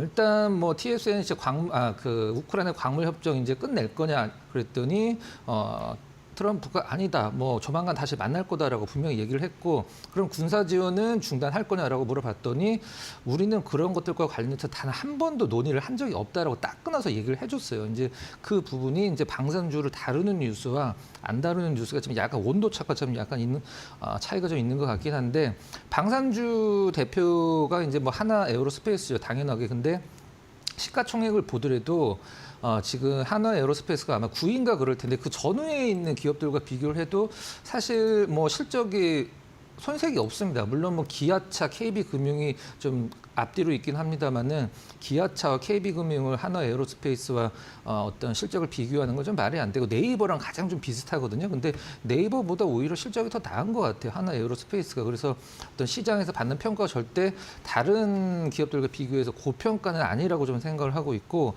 일단 지금 한화 에어로스페이스가 이제 다른 방산주들의 펄을 다 올려놓은 상황이죠. 그래서 제일 중요한 건 한화 에어로스페이스가 시세를 유지를 하느냐 아니면은 좀 꺾이느냐인데 저는 제가 만약에 방산주를 갖고 있다라고 하면은 사실 생중계를 하는 것을 보고 그다음에 트럼프 대통령의 후에 이제 TSMC 그 투자회에서 얘기한 언급을 봤을 때 이게 이제 뭐 이런 오늘 정도 어떤 주가 퍼포먼스가 며칠 동안 지속될 것 같지는 않거든요. 또 만약에 뭐 젤렌스키를 다시 만난다. 아니면 어떻게 한다 이런 얘기가 후속타로 나왔을 때 좀 시세가 꺾이는 건 좀 당연하거든요. 근데 실적은 걱정할 게 없는데 중요한 건 이거죠. 지금 한화 에어로스페이스 기준으로 지금 한 3년 동안 거의 계약이 풀부킹이 되어 있는 상황입니다. 그래서 그 어떤 나라가 돈을 싸들고 와서 K9 자주포를 달라고 해도 팔 수가 없어요. 만들어 줄 수가 없습니다. 3년 동안은. 그래서 실적이 뭐 작년 대비해서 올해까지는 뭐 성장할 것으로 예상을 하긴 합니다만은 지금 주가에 그게 어느 정도 좀 녹아들어 있는지는 뭐 개인 판단에 맡기고요. 저는 개인적으로는 전략을 말씀드린다라고 하면 내일 오늘만큼 오르진 않을 거예요. 그래서 좀 약간 주춤한다 하면 전부는 아니더라도 한 뭐 절반이나 3분의 1 정도는 일단 뭐 지금 손해보고 있는 분들이 대한민국에 한 분도 안 계신 상황이니까 저는 좀 뭐 어느 정도 익절을 권해드리도록 하겠습니다. 많이 올랐기 때문에 지금 이 시점에서 가지고 계신 분들이라면 그래도 어느 정도는 차익을 실현하는 게 맞지 않겠느냐라는 의견 듣고 왔고요. 그래도 중요한 건 이거예요. 앞으로 올라갈 수 있을까? 왜냐하면 네네. 그래서 제가 방산 좋긴 좋죠. 네. 악재가 없을까라고 네. 해서 막 찾아봤더니 유럽 기업들이 한국 방산 기업의 견제가 엄청 심하더라고요. 네. 유럽 내에서도 네. 카르텔이 분명히 있고 만약에 이 이슈가 뉴스에 나오게 된다면은 지금 진입 시점이 맞을까 하는 좀 고민도 그것도 있고요. 저는 이제 엔비디아를 좀 약간 타산지석으로 삼아야 된다고 생각을 하고 있는데 너무 좋은 주식도 시장에서 조금씩 스크래치가 나기 시작하면 보는 뷰가 완벽하게 좀 다르거든요. 근데 그거는 그러니까요. 한 가지 전제 조건이 있죠. 엄청 많이 올랐을 때. 근데 지금 방산주가 뭐 앞서도 말씀드렸듯이 전후의 시가총액 종목군들과 비교를 했을 때 그렇게 하나는 비싼 편은 아니거든요. 근데 너무 고평가다 이건 아니지만 그래도 일단 뭐 어떤 뉴스의 어떤 이런 뭐 타이틀로 너무 크게 움직이는 것은 조금은 일단 뭐 경계를 해야 되겠다. 이렇게 떨어진다는 얘기가 아니고요. 좋긴 무슨 좋은데 말씀인지 알겠습니다. 좋긴 좋은데 트럼프의 입이 어떤 주가를 결정을 하니까 그건 좀 약간 경계를 하자. 이렇게 좀 말씀드리도록 하겠습니다. 그게 이제 한화 에어로스페이스가 실적이 정말 좋습니다. 네. 계속해서 말씀해 주셨습니다마는 실적 좋고 그만큼 주가가 계속해서 잘 가면 좋은데 이 커플링이 분명히 깨지는 순간이 한 번쯤은 올 겁니다. 그렇기 때문에 그 부분을 주의하면서 앞으로 방산 업종을 잘 살펴보자라는 의견을 정리해보고 가도록 하겠습니다. 그렇다면 오늘 시장에서 또 주목할 만한 이슈들 어떤 것들이 있을까요? 이어서 신민용 앵커가 정리해드립니다. 마켓 무버입니다.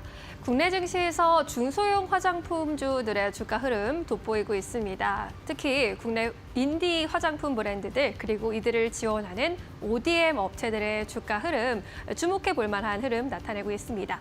최근 한 달간 화장품주 주가 추이 안에서 파마리서치 20% 이상 급등했고요. 마녀공장 역시 20%대 수익률을 나타내기도 했습니다. 하지만 모든 화장품주들이 이렇게 활약하고 있는 것은 아닙니다. 대형주 같은 경우에는 다소 지지부진한 흐름 나타내고 있는데요. 아모레퍼시픽 최근 한 달간 10% 가까이 내림세를 나타냈고요. LG 생활건강의 경우에는 오름세를 보이긴 했지만 이 중소형 화장품주들이 20%의 급등세를 나타냈던 것에 비교하면 다소 아쉬운 성과를 보였습니다. 증권가에서는 이 대형 업체들의 수출 전략이 다소 모호하고 아쉽다라고 평가를 하고 있습니다. 흥국증권에서는 이 대형주가 사실상 중소형 인디 브랜드가 이미 다져놓은 해외 시장에서 후발 투자 역할을 하고 있다라고 코멘트를 남기기도 했습니다. 이렇게 대형주와 중소형주 엇갈리게 주가 흐름 나타내고 있는 데는 또 세 가지 배경도 함께 꼽히고 있는데요. 먼저 첫 번째로는 이 중소형 업체들이 대체 불가능한 제품으로 틈새 시장을 겨냥하고 있기 때문입니다. 대표적으로 파마리서치, 리쥬라를 보유하고 있는 업체, 그리고 리들샷을 가지고 있는 VT 꼽을 수 있을 텐데요. VT의 경우에는 리들샷의 활약 속에 지난 4분기에 사상 최대 매출 기록하기도 했습니다. 또한 두 번째로는 대형사에 대한 높은 시장 기대치가 주가 상승을 제한하고 있다라는 분석도 함께 있습니다. 특히 LG 생활건강의 경우에는 4분기 실적 상대적으로 양호하게 나왔음에도 불구하고 8개 증권사에서 목표 주가를 하향했다라는 점 참고해 볼 수 있겠습니다. 그리고 중국 정부의 한한령 해제에 대한 기대감 속에 기존에 알려졌던 브랜드들보다는 조금 더 신선하게 다가오는 인디 브랜드들로 수혜가 집중되고 있다라는 의견도 나타나고 있는데요. 이러한 가운데 중소형 화장품주 안에서 이제는 LG생활건강 그리고 아모레퍼시픽을 뛰어넘는 회사가 등장하고 있다라는 분석도 함께 제기됩니다. 유안타증권의 분석인데요. APR에 대해서 글로벌 K-뷰티의 선두주자로 도약했다라고 평가했습니다. 이렇게 표로 보시면 아실 수 있듯이 해외 매출이 전년 동기 대비해서 지난 4분기에 이렇게 급증을 하게 됐습니다. 지난 4분기에 미국 매출이 690억 원 기록하면서 전년 동기 대비 무려 131%나 성장을 하기도 했습니다. 그리고 유럽 시장 내에서도 활약하고 있는데요. CPNP 인증을 유럽에서 획득하게 되면서 27개국으로 진출을 본격화하기도 했습니다. 화장품 부문의 매출 살펴봤을 때 103%나 급성장했는데 메디큐브라는 효자 브랜드의 역할이 주요했습니다. 메디큐브의 성장세 141%로 또 집계가 되기도 했습니다. 올해 2025년에는요. 미국의 B2B 매출이 3배 이상 또 증가할 것으로도 함께 예상을 하고 있고요. 이에 따라서 회사에서 바라보고 있는 가이던스 매출액 1조 원의 영업이익률 17에서 18%까지 제시하고 있습니다. 목표하는 영업이익이 1,700억에서 1,800억까지 나타나고 있는 상황인데요. 이에 따라서 유안타증권에서는 목표 주가를 기존의 66,000원에서 77,000원으로 상향 조정하기도 했습니다. 미국과 유럽에서의 앞으로의 활약 더 기대된다라는 분석과 함께 현재 주가 수준에서 31% 가까이 상승 여력이 있다. 라고 바라본 겁니다. APR 대체 불가 제품으로 중소형 화장품주의 상승 랠리를 또 이끌고 있기도 한데요. 앞으로 대형주를 뛰어넘으면서 화장품 업계에서 지각 변동을 일으킬 수 있을지도 함께 지켜보시죠. 마켓무버 전해드렸습니다. 네, 이어서 오늘 시장에서 핫한 기업들 하나하나 살펴보도록 하겠습니다. 먼저 박근호 이사님께서 가지고 오신 첫 번째 기업은요. 풍산입니다. 오늘 8% 가깝게 상승세 현재 가져가고 있고 59,200원대에서 상승폭을 그대로 유지하면서 가지고 가고 있는 것이 특징이라고 할 수 있겠습니다. 뭐 총알이랑 포탄 같은 거 만드는 회사 그리고 구리 가격이랑도 좀 연동이 되는 그러한 회사인데 풍산 어떤 관점으로 바라보고 계십니까? 이제 앞서서 설명해 주신 대로 오늘 오르는 거에 한 절반은 제가 봤을 때 이제 방산 쪽을 탄 것 같고요. 나머지 절반은 이제 관세로서 어느 정도 좀 자유로운 부분이 있기 때문에 그 부분들을 시장에 좀 영향을 주고 있는 것 같은데 이제 풍산 같은 경우는 이제 두 가지 사업 부분이 있죠. 신동이라고 해서 이제 구리 관련주 이제 관이나 철판을 구리판을 만드는 신동 사업이 있고 그 다음에 이제 앞서서 말씀해 주신 포탄이나 총알을 만드는 그 일단 방산 쪽에 있는데 방산 쪽이 약간 더 뭐 많을 수도 있고 시기에 따라서는 거의 이렇게 큰 차이는 없는 것 같기도 해요. 매출은 뭐 워낙에 많은 기업이죠. 이제 지금 시가총액 1조 6천억 정도 되고 있는데 매출은 분기마다 뭐 1조 안 나오면은 뭐 아쉬워하는 기업인데 네. 영업이익률이 좀 약간 너무 좀 작죠. 그래서 4분기에 뭐 일회성 비용이랑 여러 가지 이제 문제라기보다는 들어가는 돈이 있어서 약간 시장 컨센서스에 못 맞춰주긴 했습니다만은 중요한 건 이제 지나간 실적이니까 올해 실적을 좀 봐야 되는데 일단 올해는 작년보다 좀 낫다라고 이제 회사 쪽에서 어느 정도 밝히고 있는 상황인 것 같아요. 지금 이제 철강 관련돼서 트럼프가 이제 한 번에 카드를 안 내놓고 계속적으로 이제 뭐 철강 내놓고 알루미늄하고 이제 구리도 이제 조사를 해서 관세를 이제 어떤 부과를 할 수 있다라고 이제 시장에서 언론에 좀 많이 나오고 있는 상황인데 풍산 같은 경우는 이제 PMX라고 해서 이제 미국의 구리 공장이 있습니다. 근데 자원 그 조달까지도 다 미국 내에서 하기 때문에 구리의 관세가 매겨진다라고 하면 그 부분에 있어서는 가장 그 어떤 관세로서 자유로운 기업이고요. 미국 쪽의 어떤 매출이 중요하긴 한데 미국 쪽에서 한 6천억 정도 나오긴 합니다만 아직까지는 이렇게 흑자를 내고 있는 것 같지는 않아요. 적자를 줄이고 있는 상황인데 좀 중요한 게 무엇이냐면 이번에 트럼프 대통령이 취임식 할 때 너도 나도 이제 취임식에 초대받았다라고 이제 뭐 간다라고 이제 뉴스에 많이 나왔잖아요. 근데 그거는 초대받은 게 아니라 어떻게 보면 입장권을 산 건데 이 풍산 류진 회장님은 실질적으로 트럼프 취임식에 초대를 받았죠. 일단 어떤 친정보성에 좀 약간 있다 이렇게 뭐 해석할 수도 있는데 중요한 것은 이제 구리 가격이 가장 중요한데 화면 한번 좀 잡아주시면은 구리 가격이 그 풍산의 주가와 어떻게 영향이 있는지 한번 말씀드리도록 하겠습니다. 뭐 두 개가 똑같이 움직인다라고 보셔도 될 것 같아요. 어떻게 보면 좀 약간 시차가 좀 있긴 한데 빨간색이 풍산의 주가고요. 그다음에 파란색이 구리의 가격입니다. 구리 가격이 오르면 이제 작년 5월달에 풍산이 최고점을 찍었을 때도 구리가 이제 최고점에 가격을 형성했을 때인데 지금 가격이 어떻게 되는지가 중요한데 어차피 같이 움직이니까 구리 가격만 보면 될 것 같습니다. 최근에 구리 가격 좀 약간 디테일하게 선물 가격을 보면은 2월달에 초에 풍산도 2월 초에 올랐죠. 근데 그게 구리 가격 상승 때문에 오른 거고 그다음에 약간 하향 안정화되고 있는 상황인데. 구리를 이제 왜 닥터코퍼라고 부르냐 하면은 이제 뭐 경기 가장 민감하게 움직이기 때문에 닥터코퍼라고 부르는데 지금 구리 가격이 올라갈 수 있는 상황이냐 이거에 대해서 시장에서 좀 약간 의견 차이는 좀 있는 것 같아요. 중국이 경기 부양책에 좀 힘을 쓰고 있어서 구리를 굉장히 많은 쓰는 나라니까 그래서 구리 가격이 올라갈 것이다. 그리고 만약에 관세가 예정이 되면은 그걸로 인해서 선주문, 선수요가 일어나기 때문에 구리 가격이 급등을 할 것이다. 이런 의견들이 좀 있긴 한데 아니다. 이제 관세로 인해서 경기 침체가 온다. 뭐 여러 가지 의견이 분분하긴 합니다만은 조금 약간 지켜보긴 해야 될 것 같아요. 근데 정리를 하면 트럼프가 이제 미국 정부가 구리도 관세 부과를 하면은 가장 좀 수혜를 받는다라고보다는 덜 피해를 볼 수 있는 어떤 기업이다라고 보시면 될 것 같고 또 방산 쪽도 이제 우리가 얼마 전에 우크라이나 쪽을 미국을 통해서 이제 포탄이나 이런 총알들을 엄청나게 지원을 많이 했잖아요. 이제 그것들은 이제 우리나라에도 어느 정도 비축을 해놔야 되는데 많이 좀 비어 있는 상황이라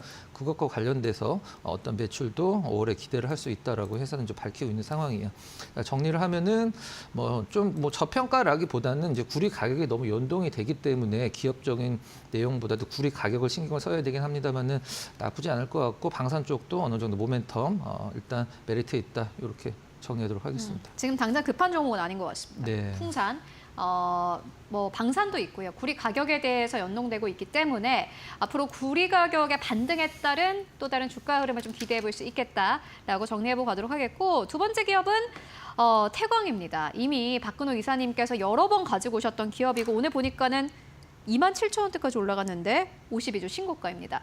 이 기업을 그때 이제 가지고 오셨을 때 네. 만약에 시청자분들이 그때 매수하셨더라면은 진짜 이 어려운 시장에서 꽤 큰 수익 내고 계실 것 같은데 네. 좀 어떻게 보면은 가격 전략 다시 한번 수정하고 가도 될 것 알겠습니다. 같아요.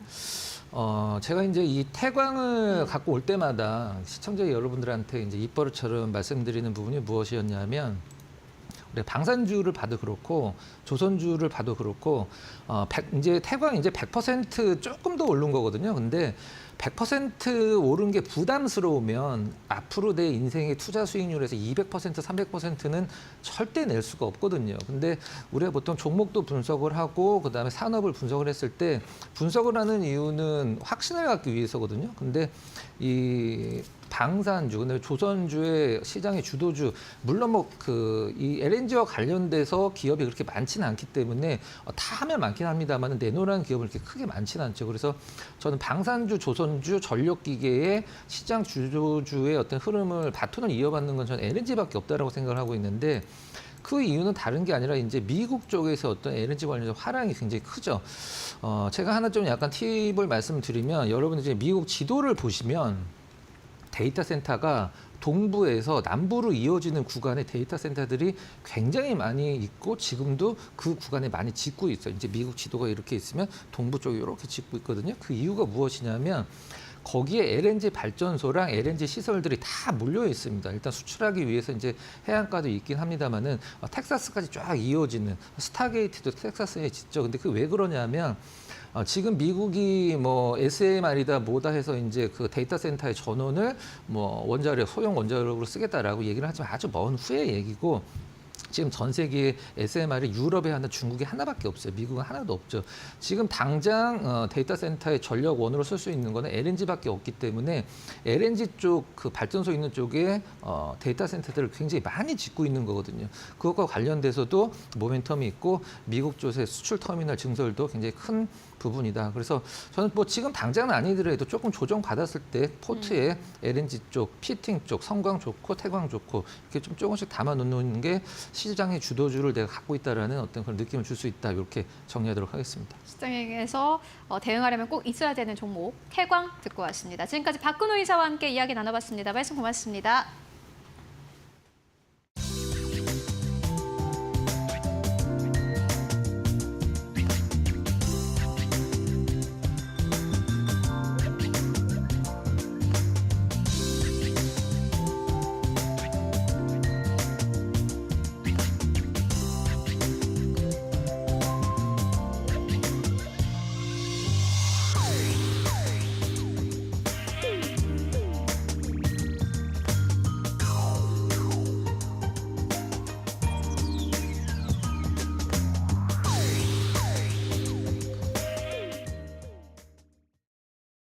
네, SK증권 2000 PB센터로 가보도록 하겠습니다. 서영훈 차장 연결되어 있습니다. 안녕하십니까?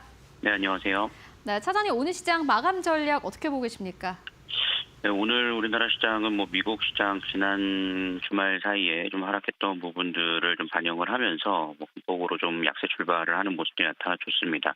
뭐 장 초반에 하락 출발은 했지만 좀 낙폭을 좀 줄여나가는 모습들을 보이면서 코스피 지수는 상승 전환을 좀 시키는 모습들까지 좀 보여주긴 했습니다만 완전히 상승 전환을 시키는 데까지는 좀 역부족인 흐름들이었고 오후장 들어서 탄력이 좀 둔화되는 모습들이 나타나주면서 시장이 재차 좀 변동성이 좀 심해지는 흐름들이 나타나줬습니다.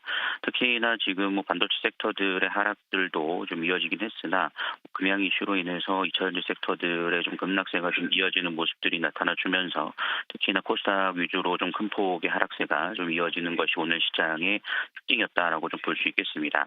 오늘 수급적인 면을 볼 때는 오히려 외국인들이 코스닥에서는 매수세가 좀 이어지는 모습들이 나타나줬고 코스피와 선물 시장에서 뭐 매도폭이 크다라고 볼 수는 없을 것 같습니다. 다만 지금 글로벌 시장에 대한 불확실성이 좀 큰 상황이다 보니까 여기에 따라 시장에 있어서 좀 우려감들이 좀 있다 보니 당장 시장에서 큰 반등을 좀 기대하기는 좀 어려울 것으로 예상이 되고 있고요. 업종에 대한 압축이 분명히 좀 필요하다라고 말씀을 드릴 수 있겠습니다. 여기에 따라 지속적으로 좀 말씀드렸던 방산과 원전 섹터에 대한 부분들을 지속적으로 관심을 가지시면서 좀 보수적 접근이 좀 필요하지 않을까라고 생각하고 있습니다. 네, 그렇다면 오늘 보시는 기업 있으실까요? 네, 뭐 지금 신규로 좀 크게 보기보다는 뭐 그동안에 말씀드렸던 한국항공우주 여전히 좀 말씀을 좀 드릴 수가 있겠고요. 뭐 25년도에 또 중동과 우주벽에 대한 대규모 수출 계약에 대한 기대감도 여전히 놓여 있고 이로 인해서 지금 실적에 대한 사상 최대 매출 기대감도 놓여 있는 상황이라고 좀 볼 수 있겠습니다. 다른 방산주에 비해서 좀 상승폭이 좀 덜했던 부분이만큼 외국인 수급이 여전히 좀 들어오고 있다는 점을 감안해 본다라면 주가 상승을 좀 노려볼 수 있을 것으로 예상이 되고 있고요. 또 최근 위성에 대한 노후화된 위성 교체에 대한 수요도 좀 크게 늘어나고 있다는 점을 감안해 본다라면 25년도에 한국항공우주에 대한 부분들을 좀 주목해 볼 수 있는 부분이 되지 않을까라고 생각을 하고 있는 상황입니다. 네, 한국항공우주 추가적인 상승세가 기대된다라는 의견을 정리해보고 가도록 하겠습니다. 말씀 고맙습니다. 네, 감사합니다. 네, 마감의 기술로 이어가도록 하겠습니다. 우리 증시 장 마감 동시호가 구간에 들어와 있는데요. SCTV 이민 전문가와 함께합니다. 어서 오세요. 네, 안녕하세요. 네. 코스닥은 3거래일 연속 하락세 이어가는데 그래도 코스피는 상승 전환 시도하고 있네요. 그래도 대형주 위주로 상승 탄력 좀 붙고 있는 것 같은데 오늘 시장 어떻게 읽어보셨습니까? 시장은 한마디로 정리하면 잘 버텼다라고 좀 얘기를 해드리고 싶습니다. 물론 시장 장 초반 개시하자마자 큰 폭으로 좀 떨어지긴 했었는데요. 그걸 장중에 다 메꾸는 듯한 흐름을 보여주고 있고 전체적인 글로벌 매크로 이슈가 우리나라 시장에 다가오다 보니까 우리나라 시장이 혼자서 어떠한 강한 재료 때문에 좀 올라가기는 쉽지 않은 전체적인 영향일 뿐이고 다만 이제 제가 첫 번째 말씀드렸다시피 많이 떨어지지 않고 정말 잘 버텼다라고밖에는 말씀드릴 수가 없을 것 같아요. 현재 동시호가 구간이긴 합니다만 코스피 같은 경우는 2,500선 위쪽에서 계속해서 버텨주고 있다라는 건 상당히 좋은 흐름이고요. 더군다나 지금 양봉으로 끝났다라는 건 더할 나위 없이 좋다라고 보여지고 코스닥은 조금 음봉이긴 해요. 음봉이긴 한데 여러분들 요 봉의 형태를 본다면 밑꼬리가 굉장히 길다라는 건 결국엔 장 초반보다는 굉장히 많이 끌어올리려고 노력을 했다라고 보시면 돼요. 다만 코스피는 양봉이고 코스닥은 음봉인 이유는 딱 한 가지입니다. 코스닥에는 지금 2차 전지 향에 약간 금양 쪽에 또 안 좋은 악재가 나오면서 네. 전체적으로 2차 전지가 다 떨어지면서 코스닥이 좀 약세를 보여줬어요. 다만 더 떨어질 수 있는 거를 바이오 종목들이 개별 이슈로 인해서 좀 코스닥을 좀 끌어올렸다 정도만 보시면 될 것 같고 오늘의 이제 시장은 안 좋은 데 반해서 좀 좋은 테마를 좀 골라보자면 첫 번째는 방산입니다. 우리가 이제 쉬고 있었던 연휴 동안에 우크라이나와 미국에서 불화설이 나오면서 결국에는 유럽 쪽에 또 우크라이나가 가면서 유럽에서 국방비를 좀 상승시키려는 기조가 많이 보이고 있거든요.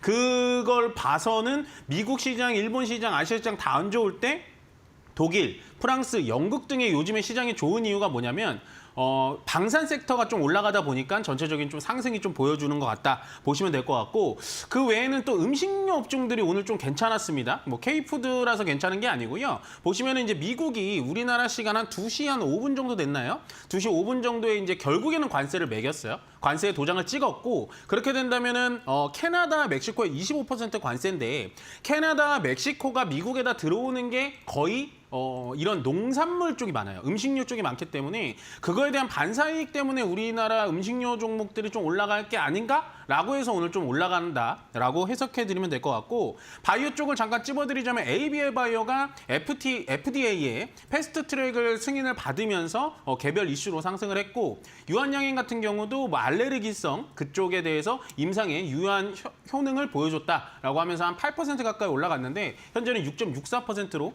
보여지고 있습니다. 네. 그다음에 2시 넘어서 제가 요거 관세 부분에 대해서 지금 조금 뜨거운 뉴스인 것 같은데 미국이 결국엔 중국을 때렸거든요. 그래서 중국도 보복 관세를 미국에다 했어요. 근데 우리나라 시장은 관세 여파에 대해서 지금 충격을 먹고 있는 것 같은가요? 안 먹고 있는 것 같은가요?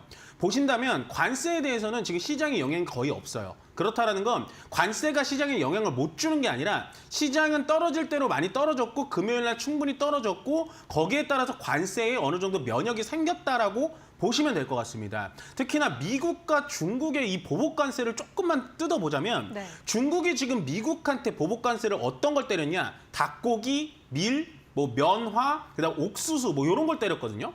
그럼 보시면 닭고기 같은 경우는 중국이 세계 최대 소비국이긴 해요. 근데 미국 닭고기를 별로 수입을 안 합니다. 실질적으로. 러시아나 브라질산 닭고기를 많이 수입을 하고요. 그다음에 밀가루를 만드는 밀도요. 중국이 오히려 세계 최대 생산국이에요.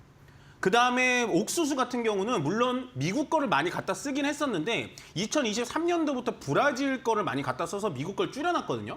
그 말인즉슨 뭐냐? 현재 미국과 중국의 관세 전쟁은 어떻게 보면은 약간 서로가 좀 조심스러워하는 분위기가 아닐까. 그게 오늘 시장 분위기에서 좀 나타나는 거 아닐까라는 생각이 조심스럽게 들기 때문에 관세 영향 때문에 주가가 더 이상 빠진다라는 거는 앞으로 조금 걱정을 덜 하셨으면 좋겠고 아직은 우리나라 제가 봤을 땐 코스피나 코스닥이 오늘 상황을 보니까 수급이 없는데도 불구하고 좀 잘 버텨줬기 때문에 네. 충분히 강한 시장 계속해서 이어갈 수 있다라고 정리해드리면 좋을 것 같습니다.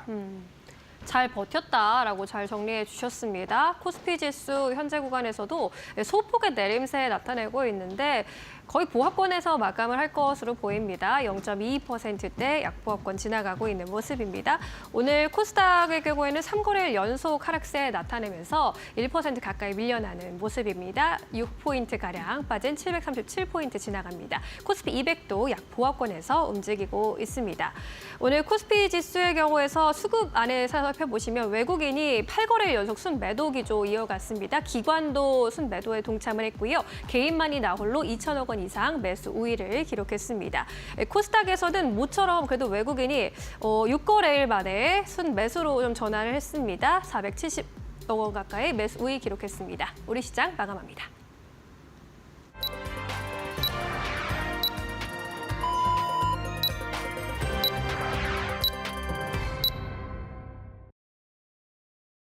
네, 3월 4일 화요일장 모두 다 마무리가 됐습니다. 지난 금요일부터 월요일까지 뉴욕 증시의 2거래일 동안의 시장의 반응을 한국 증시가 오늘 다시 한번 흡수를 했는데요. 지난 금요일 한국 증시도 거의 3% 가깝게 빠지면서 거래 마감했는데 오늘의 시장은 반등이 아니라 추가적인 하락이었습니다. 코스피 약보합권, 코스닥은 다시 한번 1% 가깝게 추가적인 하락세가 나왔습니다. 지금까지 주도주 역할을 했던 많은 업종들이 오늘 시장에서 대체적으로 하락을 했습니다. 다만 이슈가 있고 테마가 붙은 방산 쪽은 다시 한번 급등세가 나왔는데요. 그렇다면 오늘 시장 지수는 어느 정도에서 마감했을까요? 마감 지수 상황 바로 만나보시죠. 네, 코스피는 여전히 2,500선에서 머물고 있습니다. 오늘도 약보합권 2,528선에서 종가를 형성했고요. 코스닥의 경우에는 0.8% 하락세. 오늘 시장에서는 결국에는 740선을 하회하면서 거래 마감했습니다. 그래도 오늘 시초가가 739선이었는데 급하게 빠졌고요. 737선에서 거래를 마감을 했습니다. 그리고 달러에 대한 원화의 환율 여전히 약간 높은 수준에 머물고 있습니다. 보시다시피 1,460원대에서 머물고 있습니다. 지난 금요일 외환 시장이 1,460원대까지 올라가면서 큰 충격을 받았는데 오늘은 약간의 변동성은 있긴 했습니다만은 결국엔 약보합 수준에서 거래를 마감을 했고요. 그렇다면 오늘 시장 시가총액 1위권부터 5위권까지 대형주들 흐름 어땠을까요? 만나보시죠. 네, 오늘 1위권부터 5위권까지 SK하이닉스가 2% 넘게 밀렸습니다. 엔비디아 간밤의 급락을 그대로 흡수를 했고 반면에 삼성전자는 그래도 SK하이닉스와 비교해 보자면은 흐름은 괜찮습니다. 견조한 흐름을 가지고 가고 있고 워낙 저점 부근에서 움직이고 있는 삼성전자이기도 합니다. 오늘 외국인들의 수급이 들어오는 게 특징이라고 할 수 있겠고요. 삼성바이오로직스, 강보합권, LG엔솔 오늘 좀 크게 밀렸습니다. 5.6% 넘게 빠졌고 현대차도 1.4% 넘게 하락세 나왔습니다. 대체적으로 좀 급락 흐름이 강했던 장이었고요. 이어서 다음 기업들 만나보시죠. 네, 6위권부터 10위권까지 기아, 강보합권, 우선주가 오늘 0.6%의 상승세. 그리고 셀트리온과 네이버가 오늘 하락으로 거래 마감했습니다. 셀트리온 약보합권, 네이버는 0.7% 하락세. 그리고 눈에 띄는 한 가지 기업 있죠. 우선주를 제외하고는 시가총액 9위권입니다. 하나에어로스페이스 오늘 18% 넘게 급등했습니다. 종가 기준으로도 70만 원대를 넘어서면서 시가총액 변동이 오늘 시장에 좀 크게 나왔고요. 11위권부터 15위권까지를 함께 만나보시죠. 네, 오늘 KB금융이 이와 함께 11위권까지 밀렸습니다. 우선주를 제외하고는 10위권이고요.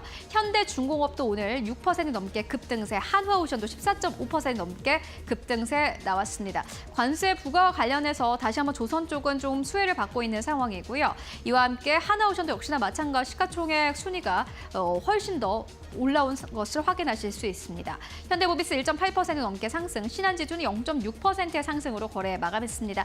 1위권부터 15위권까지 보고 왔는데 지수는 약보합권이었지만 대체적으로 하락하는 종목들이 조금 더 많았던 가운데 그래도 상승하는 기업들 가운데서는 큰 폭의 상승이 나왔던 기업들이 많다라는 부분을 확인하실 수 있었고요. 이어서 코스닥으로 넘어가 보도록 하겠습니다. 네, 코스닥 1위권부터 5위권까지 알테오젠 크게 뛰었네요. 3% 넘게 급등. 오늘 40만 원대를 넘어서면서 거래 마감했습니다. HLB 2위권 오늘 올라왔습니다. 0.1% 강보합권. 에코프로비엠과 에코프로가 연이어서 하락하면서 HLB가 이제 시가총액 2위권까지 올라왔습니다. 코스닥의 1위권과 2위권의 기업이 모두 다 제약바이오입니다. 그만큼 지금 코스닥 내에서 제약바이오 쪽이 좀 강하다라는 것을 현재 시가총액 상위 기업들을 통해서 아실 수 있고요. 반면에 에코프로비엔과 에코볼은 급락이 나왔고 레인보우 로보틱스 0.7% 상승으로 거래 마감했습니다. 오늘 장중한 때 좀 급등이 나오기도 했는데 결국에는 상승폭을 좀 어느 정도 내워주면서 거래 마감했고요. 이어서 6위권부터 10위권까지 이름도 함께 만나보시죠. 리가켄바이오 3.5% 넘게 급등, 파마리서치도 7.5% 넘게 급등, 31만 3천 원대까지 올라가면서 거래 마감했습니다. 다만 또 지난주에 급등이 나왔던 클래시스는 오늘 빠르게 차익이 실현되는 모습이고요. 9% 넘게 빠지면서 57,200원대. 뚜렷한 악재는 없었지만은 지난주에 상승폭을 빠르게 반납하는 장이었습니다. 삼천당 제약은 2% 넘게 조정, 18만 1,600원대에서 종가 형성했습니다. 네, 지금까지 코스피 코스닥 마감 상황 함께 살펴보고 왔습니다. 네, 오늘 코스피와 코스닥 지수 3거래일 연속 동반 약세 이어갔습니다. 오늘 업종 종목별로 희비가 좀 극명하게 갈렸다라고 표현할 수 있을 것 같습니다. 모멘텀이 확실하게 있는 방산, 조선, 해운, 제약 쪽의 시장 좀 이끌어졌고 그렇지 못한 섹터는 또 하락폭이 좀 크기도 했습니다. 계속해서 체크해 보도록 하겠습니다. 네, 전문가님, 이제 내일장은 어떤 전략으로 좀 대응해 보는 게 좋겠습니까? 일단은 이번 주에 좀 중요한 일정들이 되게 많거든요. 그래서 오늘부터 좀 집중해봐야 될 거는 어저께 이미 개최가 됐죠. 스페인 바르셀로나에서 MWC 2025라고 세계 최대 모바일 및 IT 전시회가 좀 열리고 있습니다. 다만 원래는 이제 오늘 시장에서 이러한 여파들이 좀 일어나면서 관련된 뭐 휴대폰 부품이라든지 아니면 기판, OLED 뭐 이쪽에 대해서 계속해서 종목들이 좀 몰렸어야 되는데 워낙에 지금 미국의 이제 트럼프 대통령의 관세 영향이 좀 크다 보니까 조금은 아쉽게 저 시장의 좀 주인공이 될 법도 했는데 못 되고 있어요. 다만 주인공이 못 됐을 뿐이지 결국에는 계속 관심을 가져주면 좀 괜찮은 섹터로 좀 보여집니다. 일단은 이 전시장, 이 박람회에 좀 참가하는 기업들을 좀 살펴보면 LGU 플러스가 이번에 첫 번째로 단독 부스를 좀 차렸습니다. 메인 자리에서 단독 부스를 차리면서 앞으로의 이제 통신 쪽의 기술을 좀 보여줄 것 같다라고 보시면 될 것 같고 또 삼성 디스플레이가 있죠. 삼성 디스플레이는 OLED 기술을 좀 내밀면서 뭐 접히는 OLED라든지 아니면 대형 OLED 쪽에 기술을 좀 내미는 것 같고 그다음에 이제 SK텔레콤에 좀 집중을 하고 싶은데요. 결국에는 이번에 MWC 2025도 AI 기술에 대해서 굉장히 많이 테마가 잡혀 있기 때문에 SK텔레콤이 며칠 전 뉴스 아이온큐와의 지분 교환 뭐 이런 뉴스도 있기 때문에요. SK텔레콤의 현재 AI 기술이 어디까지 좀 왔는지 이번 박람회 때 좀 체크를 해보시면 좋을 것 같고요. 마지막으로 이제 KT라는 회사 다 아시죠? KT가 요즘에 밀고 있는 게 K를 앞에 붙이고 뒤에 AI, 말 그대로 카이라고 해가지고 KAI를 상당히 밀어붙이고 있는데 이게 뭐냐면 이제 업무 효율화를 돕는 AI 에이전트 솔루션이라고 합니다. 결국에는 KT와 SK텔레콤 둘 다 AI 기술의 퍼포먼스를 이번 전시회 때 좀 보여주면서 전체적으로 AI 기술을 우리가 어떻게 내뿜겠다 요거를 좀 보여주는 계기가 될 수 있으니까요. 요 점만 좀 참고를 하셔서 지금 주가에 주가에 반응이 없는 거에 대해서 재미없어 하지 마시고 계속해서 집중을 해보셨으면 좋을 것 같고 네. 그다음에 이제 당장 오늘부터죠. 물론 지금 3시 반에 장이 종료되고 원래 이제 마감을 해야 되지만 넥스트레이드라는 이제 장 외에 애프터마켓이 또 열리기 시작했습니다. 네. 아마도 우리 이제 개인 투자자님들은 좀 적응하기는 좀 힘드실 거예요. 뭐가 어떻게 된 건지, 뭐가 뭔지, 호가창에 뭐가 다른다든지 뭐 이렇게 생각하실 수 있는데 일단은 지금은 10개 종목만 운영이 됩니다. 뭐 코롱, 인더, S-오일, 뭐 롯데 쇼핑이었나요? 뭐 그렇게 종목들만 좀 움직이고 있기 때문에 아직은 지금 일단 장 후반까지도 그러니까 애프터마켓까지도 거래를 굳이 하실 필요는 없으세요. 왜냐면 지금은 10개 종목이 어떻게 움직이는지만 좀 체크를 해보셔야 되고 일단 이 종목들의 애프터마켓을 움직이면서 코스피 지수나 코스닥 지수가 움직이는 건 아닙니다. 이 개별 종목들이 움직이고 3주 차에는 100개 종목으로 늘어나고 4주 차에는 우리들이 많이 갖고 있는 삼성전자와 SK하이닉스까지 이제 들어오게 된다고 하니까 추이를 좀 지켜봐야 될 것 같아요. 네. 굳이 우리가 9시 반부터 3시 반까지 계속해서 시장을 하는 것도 힘든데 여기 상태에서 또 추가적으로 애프터마켓까지 좀 들어가신다라는 건 결국엔 단타에 좀 능한 분들한테 어떻게 보면은 좀 수익이 될 수 있고 우린 단타에 좀 등하지 못한 우리 투자자이기 때문에 굳이 이렇게 좀 어려운 시장에는 들어갈 필요는 없지 않을까. 가뜩이나 시장이 지금 관세 영향 그러니까 세계적인 글로벌 매크로 지수 때문에 좀 눌려주고 있을 때 굳이 시장을 적극적이게 애프터마켓까지는 이용할 필요가 없지 않을까라고 생각합니다. 네, 알겠습니다. 내일장에서 지켜볼 만한 이슈들 살펴보셨고요. 이제 시초가 공략주로 넘어가 볼까요? 내일장에서 시초가로 공략을 한다면 어떤 종목을 좀 준비해 보는 게 좋을까요? 좀 비슷한 테마들을 항상 많이 갖고 오는 것 같은데 이번에는 뭐 엔터와 종합 엔터, 미디어 뭐 이걸 다 떠나서 네. 디어유라는 종목을 좀 갖고 오고 싶어요. 보통 디어유라고 하면은 정확하게 모르시는 분들이 많을 수 있거든요. 이게 뭐냐면 아티스트들하고 그러니까 가수나 뭐 연예인 뭐 이런 분들하고 팬들하고 소통하는 채널을 만들어주는 그런 메신저 역할을 하는 기업입니다. 뭐 실질적으로 1대1로 대화하는 건 아니고요. 이 연예인분, 아티스트 분들이 뭔가 이제 내용을 남기면 팬분들한테 전달이 되면서 마치 1대1처럼 대화를 할 수 있게 만들어내는 그런 커뮤니케이션 서비스를 좀 하는 그런 기업이라고 보시면 돼요. 이 서비스명은 디어유 버블이라고 하는 건데 네. 이게 보시면 현재 입점 아티스트가 600명이 넘어요. 613명이거든요. 근데 더 재밌는 건 지역별로 구독자 비율이 있잖아요. 중국이 35%고 한국이 28%, 그다음에 일본이 14%입니다. 그러니까 거의 아시아 시장을 거의 갖고 있다라고 보시면 돼요. 그래서 상당히 좀 앞으로도 파괴력이 좀 있을 것 같다는 이유가 하나를 좀 찝자면 일단 디어유가 며칠 전 아니죠. 한 몇 달 전 뉴스를 보시면 중국의 텐센트 뮤직이라는 데랑 파트너십을 맺습니다. 이 중국의 텐센트 뮤직이라는 게 뭐냐면 중국에서 음원 시장의 점유율을 1위로 갖고 있는 데예요. 그렇다는 건 지금 중국이 가뜩이나 35%로 많이 갖고 있는데 여기다가 음원이나 연예인들이나 더 디어유 버블에 많이 입점이 된다면 앞으로 디어유의 매출은 조금 더 늘 수 있지 않을까라는 생각이 좀 들고 더군다나 지금 디어유의 최대 주주가 원래 SM 엔터테인먼트거든요. 그 SM이 디어유의 지분을 좀 더 늘렸어요.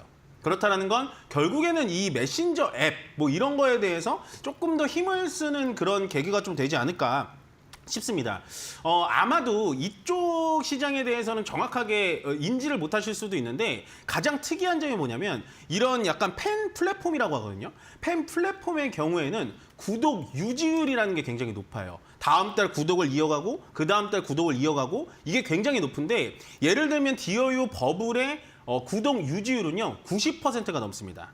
10명 중에 9명이 다음 달 또 결제를 하고 또 결제를 해요. 심지어 디어유 버블의 가격을 제가 좀 살펴보니까 한 달에 한 4,500원 정도 하거든요. 결코 막 이렇게 저렴한 가격은 아닙니다. 근데 계속해서 유지를 해가고 그냥 조금 비교군이 좀 이상하긴 한데 넷플릭스들 많이 보시잖아요. 네. 넷플릭스의 재구독률이 72%에 비하는 걸 보면은 지금 디어유의 이 구독 유지율 90%는 앞으로도 주가 반응성은 충분히 좋은 상황이지 않을까 싶긴 합니다. 결국에는 입점 아티스트들에 대한 이런 약간 충성도가 좀 높은 게 디어유의 매출을 계속해서 지켜주는 것 같고요. 마지막으로 기술적으로 좀 보여드리겠습니다. 일단은 제가 지금 제 화면으로 좀 바꿔주시면 요게 디어유의 일봉이 아니라 주봉입니다, 여러분들. 디어유가 상장된 지는 얼마 안 됐어요. 2021년도 11월에 상장됐으니까 상장된 지는 얼마 안 됐는데 제가 왜 주봉을 먼저 켜놨냐. 일단 지금 요 자리가 굉장히 중요하거든요. 요게 바로 전고점 자리에서 지금 어떻게 움직여야 될지 참 모른단 말이에요. 일봉으로 다시 돌아가 보면 제가 왜 일봉을 키지 않았냐면 일단은 일봉에서 전고점은 완벽하게 넘어간 거 보이시죠? 예, 그렇기 때문에 추가 상승력이 있으면 추가 상승 동력이 충분히 나올 거라는 겁니다. 거기다가 늘 이 시간에서 강조드렸다시피 중국 한알령까지 좀 풀리는 기색이 좀 역력하게 나온다면 아마도 중국 텐센트 뮤직과의 시너지 영향은 충분히 있어 보이고요. 오늘도 주가의 움직임을 본다면 아침에 살짝 이런 식으로 쭉 밀렸거든요. 이런 식으로 쭉 밀렸다가 다시 이렇게 다시 회복한 다음에 쭉 안 밀렸어요. 그러니까 시장이 나쁜 거에 비해서 0.93%면 나쁘진 않거든요. 네. 보통은 이렇게 생각을 많이 하세요. 시장이 나쁠 때 내 종목만 올라가라라고 하는데 실질적으로 시장이 나쁠 때 내 종목도 같이 떨어지는 게 좋습니다. 다만 많이 떨어져 주지 않고 이 정도에 버텨주는 게 좋다라는 거예요. 그렇기 때문에 저는 디어유 같은 종목들은 뭐 일반적인 엔터테인먼트사, 종합 엔터테인먼트 이런 거에 약간 흥미가 좀 없으신 분들은 좀 특별하게 이쪽 그 팬 아티스트, 약간 팬 플랫폼 쪽에 디어유를 좀 생각을 해보시는 것도 괜찮다라고 정리해드리고 싶습니다. 네. 가격 전략은 구체적으로 어떻게 세워볼까요? 일단은 이 디어유 같은 경우는요. 제가 손절가를 드리자면 오늘 손절가 살짝 찍고 오긴 했는데 한 38,000원 정도 손절가를 정해드리는 게 좋을 것 같고요. 그다음에 이제 만약에 올라가게 된다면 우리가 수익 실현 해야 되니까 수익 실현은 저는 53,000원 선까지 보이니까요. 그렇게 추가로 하시면 될 것 같습니다. 네, 중국발 한한령 해제 이슈 안에서 주목받고 있는 디어유 함께 살펴봤습니다. 기존의 엔터주와는 좀 성격이 다른 기업으로 좀 주목을 많이 받고 있는데요. 팬 플랫폼 사업을 하고 있고 90%대 구독자 유지율로 다른 플랫폼 대비해서 높은 구독자 유지율 가지고 있다는 점 투자 포인트로 잡아봤습니다. 목표가 53,000원까지 바라보도록 하겠습니다. 오늘 말씀 여기까지 들을까요? 고맙습니다. 네, 고맙습니다.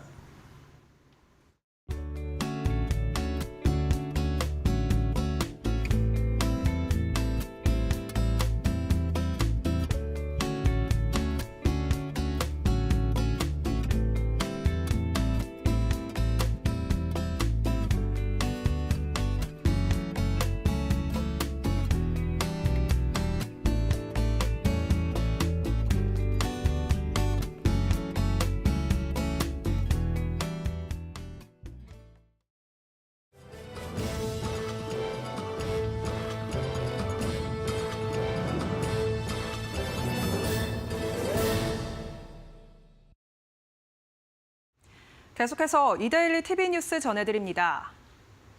국내 최대 배터리 전시회인 인터배터리 2025가 내일부터 사흘간 코엑스에서 개최됩니다.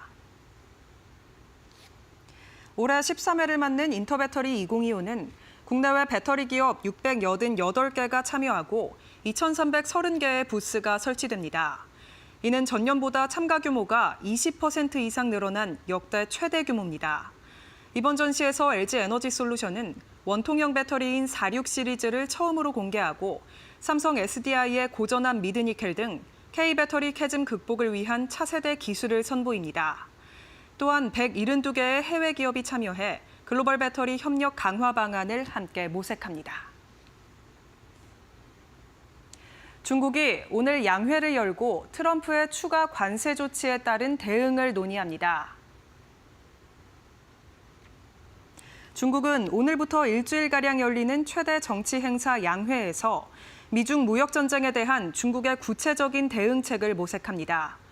앞서 중국 상무부 대변인은 미국이 추가로 10% 관세를 부과한 것에 대해 강한 불만과 단호한 반대를 표하고 반격 조치를 통해 권익을 수호할 것이라고 밝혔습니다. 트럼프 대통령은 지난 3일 중국에 대해 총 20%의 관세를 부과하는 행정명령에 서명했고 오늘 저녁 입장을 밝힐 것으로 예상됩니다.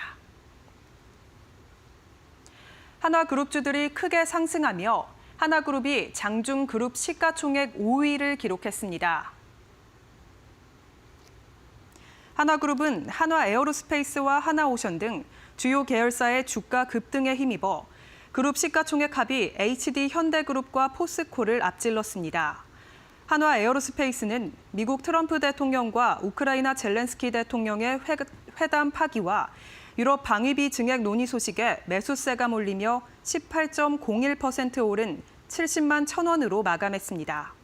하나오션은 4일부터 부과되는 트럼프 대통령의 관세에 상대적으로 자유롭다는 점이 부각되며 장중 52주 신고가인 87,200원까지 치솟아 14.54% 오른 85,100원으로 장을 마쳤습니다.